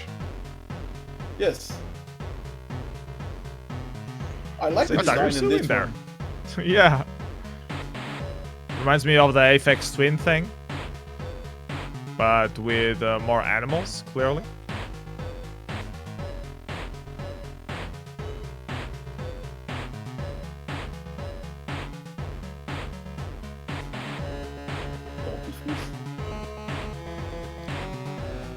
It's from 2002. It's Tech Wars.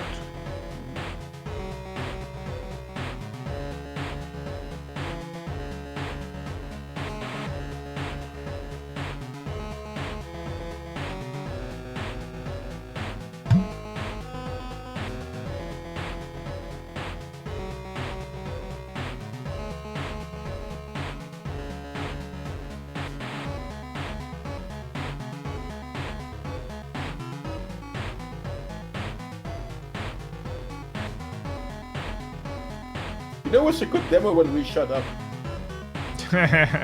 I'm looking up stuff about Newman, but Okay. yeah.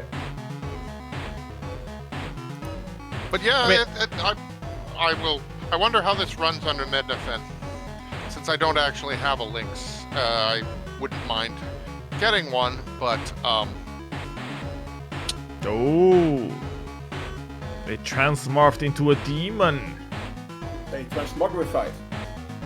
Yep. Good. Now,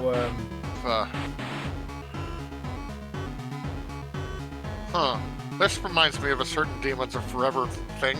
no, this reminds me of a certain Sega arcade game. But don't you remember the Space Demons Harrier? of Forever part?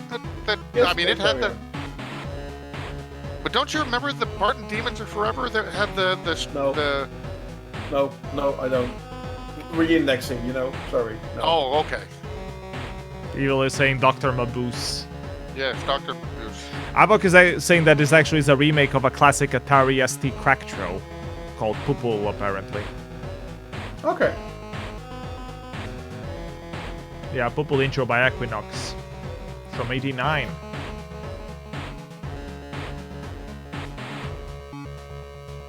That's from about the same time as Demons Are Forever. I wonder which one came first and if they influenced each other.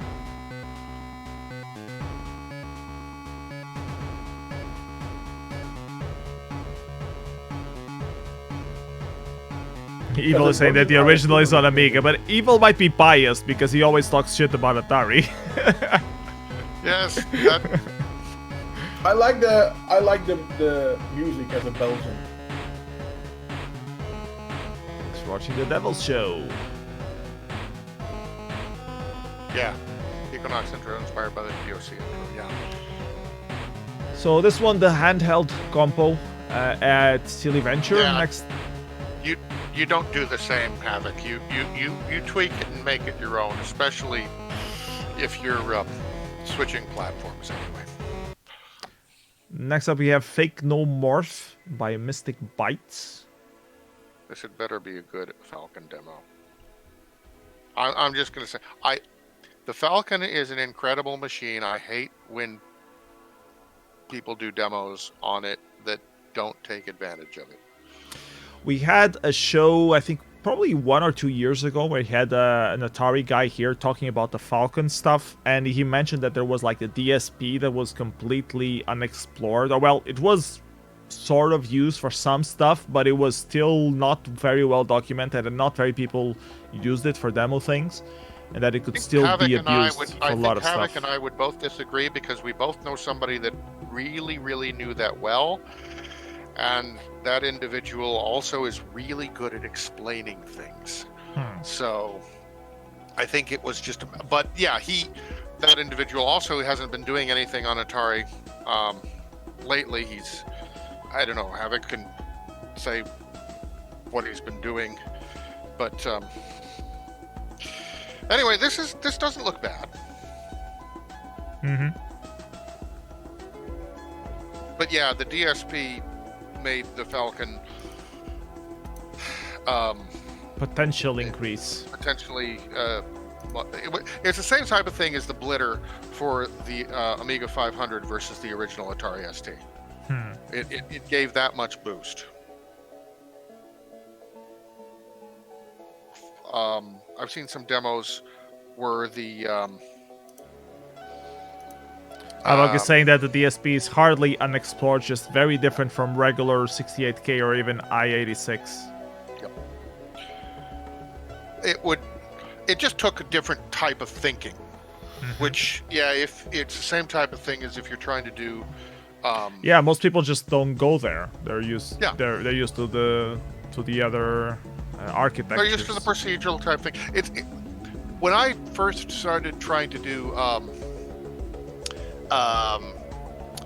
parallel code, I just couldn't get my head around it because I was trying to do everything as in a single step, and it's like, no, you have is that are all waiting. You can have all of them going at once, but you have to prepare it, and then you have to understand how to receive that data, and it's a matter of thinking in parallel rather than thinking in serial. And I don't know that the DSP is analogous to that, but I know that when I've tried to do parallel programming, it seriously bends my mind because I have to think completely different. This next up is called Yagnes, is for the Jaguar.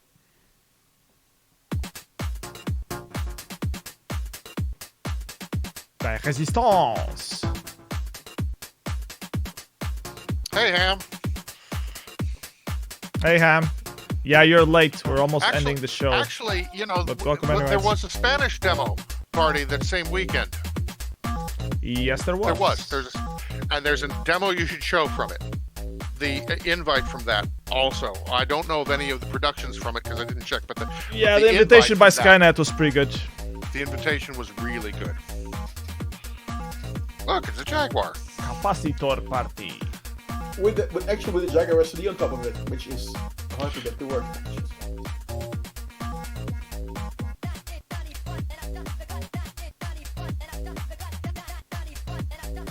This needs as much subtitles in something that I can understand than the... Well, that's why no signal input is giving you subtitles.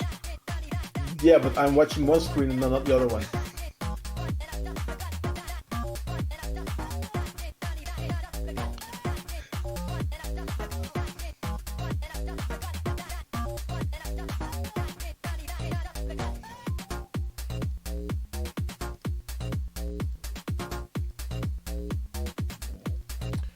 It feels very Polish. Yes, it's contains Polish. Ooh, I didn't see that one coming. Dexter looks really cool.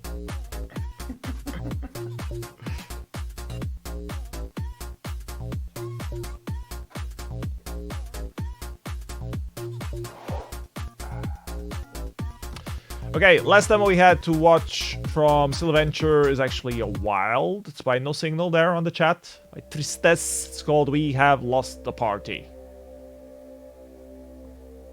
And not accidentally? Not accidentally. Blockchain Entertainment. Okay.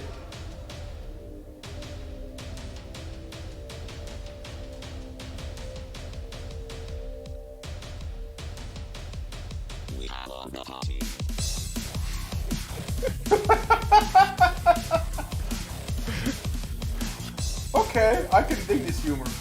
I like that like every single letter is on a different style of graphics. Over 2,500 visitors from 715 countries. Okay, 34 degrees and no rain. I'm definitely not going for that. No. You get who? Oh, it's Atari. 800 in 200 combos. Yeah, that's for 4 per combo. That's Atari. Free barbecue sausage. Oh yeah. Maybe 2. For everyone or 2. Hey, poles dancing. That's all I ever wanted. Because we never get that on any normal parties. Oh, no, truck. It has working air conditioning, so...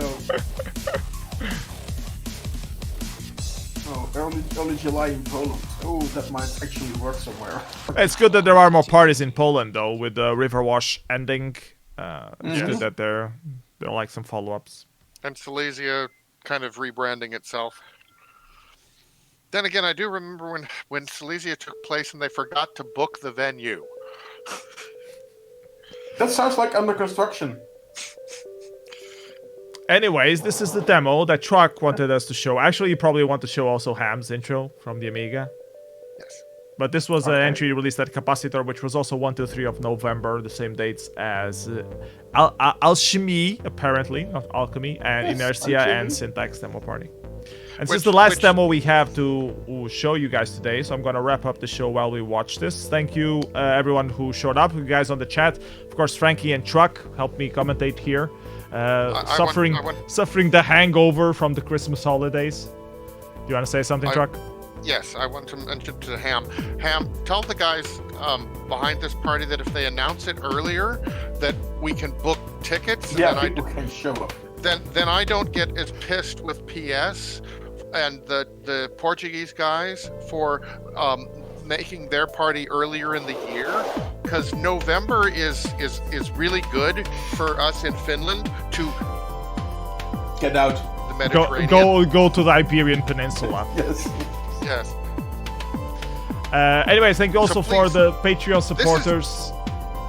This is not the invite that I was thinking of. No, this is not the invite. This is the demo from the actual party of this year. But I'll play the invite next. Okay. All right. I was like this. I will now let you finish the show. Okay. So thank you to the Patreon supporters. Garfield, Jeff Thornbone, Paul Jump Upkeep, El Topo, Fulcrum, Paul Falcão, Get It West North, Evil, Godspot, Branch, and VZ. Thank you so much for your support on Patreon. You help keep the spirit alive, as good old Scooter would say.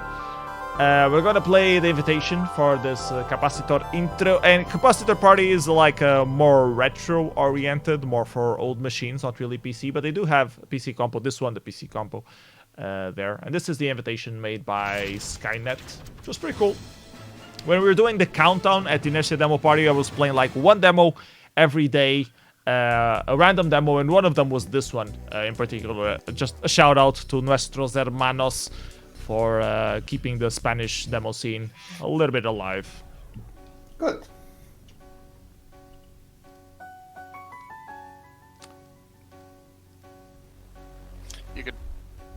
There's a between Spanish demos on Amiga and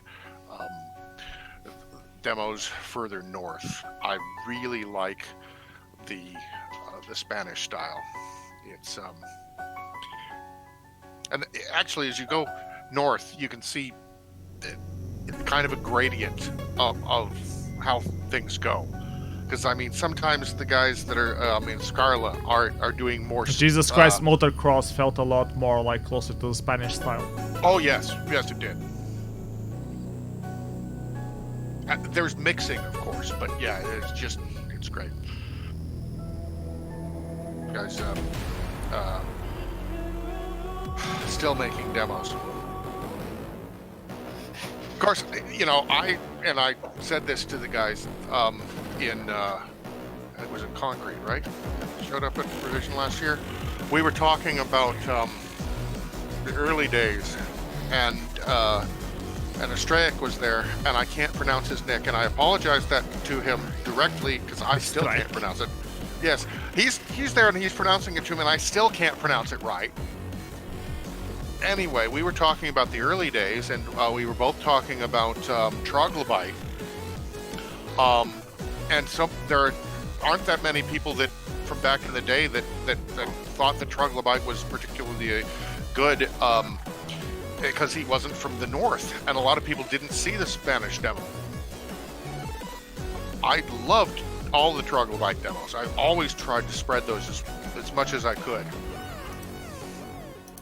It also helped that since nobody else seemed to have them, it would. But yeah. It would increase your ratio. Oh, Skynet is on the chat. Hey, Skynet, we're playing your stuff. Truck likes you. This is really. You should make more demos. Demo, dude. This is an absolutely fantastic demo. Yeah, I liked it a lot as well.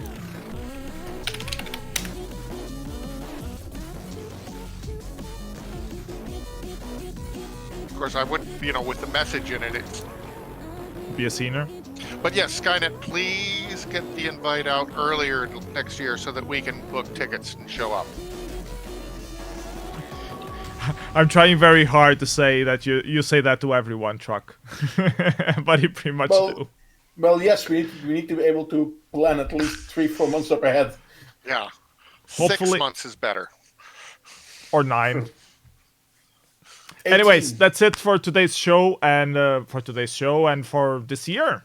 That's all we have for Mystery Demoscene Theater 9000 for the year 2019. We will probably come back in 2020. Not sure if the format will remain the same or if we will try to change things up a little bit. Thank you, everyone, for your continuous support throughout the whole season. Sorry for the hiatus of those 3 months where I had to take care of the young kid. So it happens. So yeah, that's it. Thank you, everybody. Bye-bye. Take care. Okay, no. Bye-bye. See you.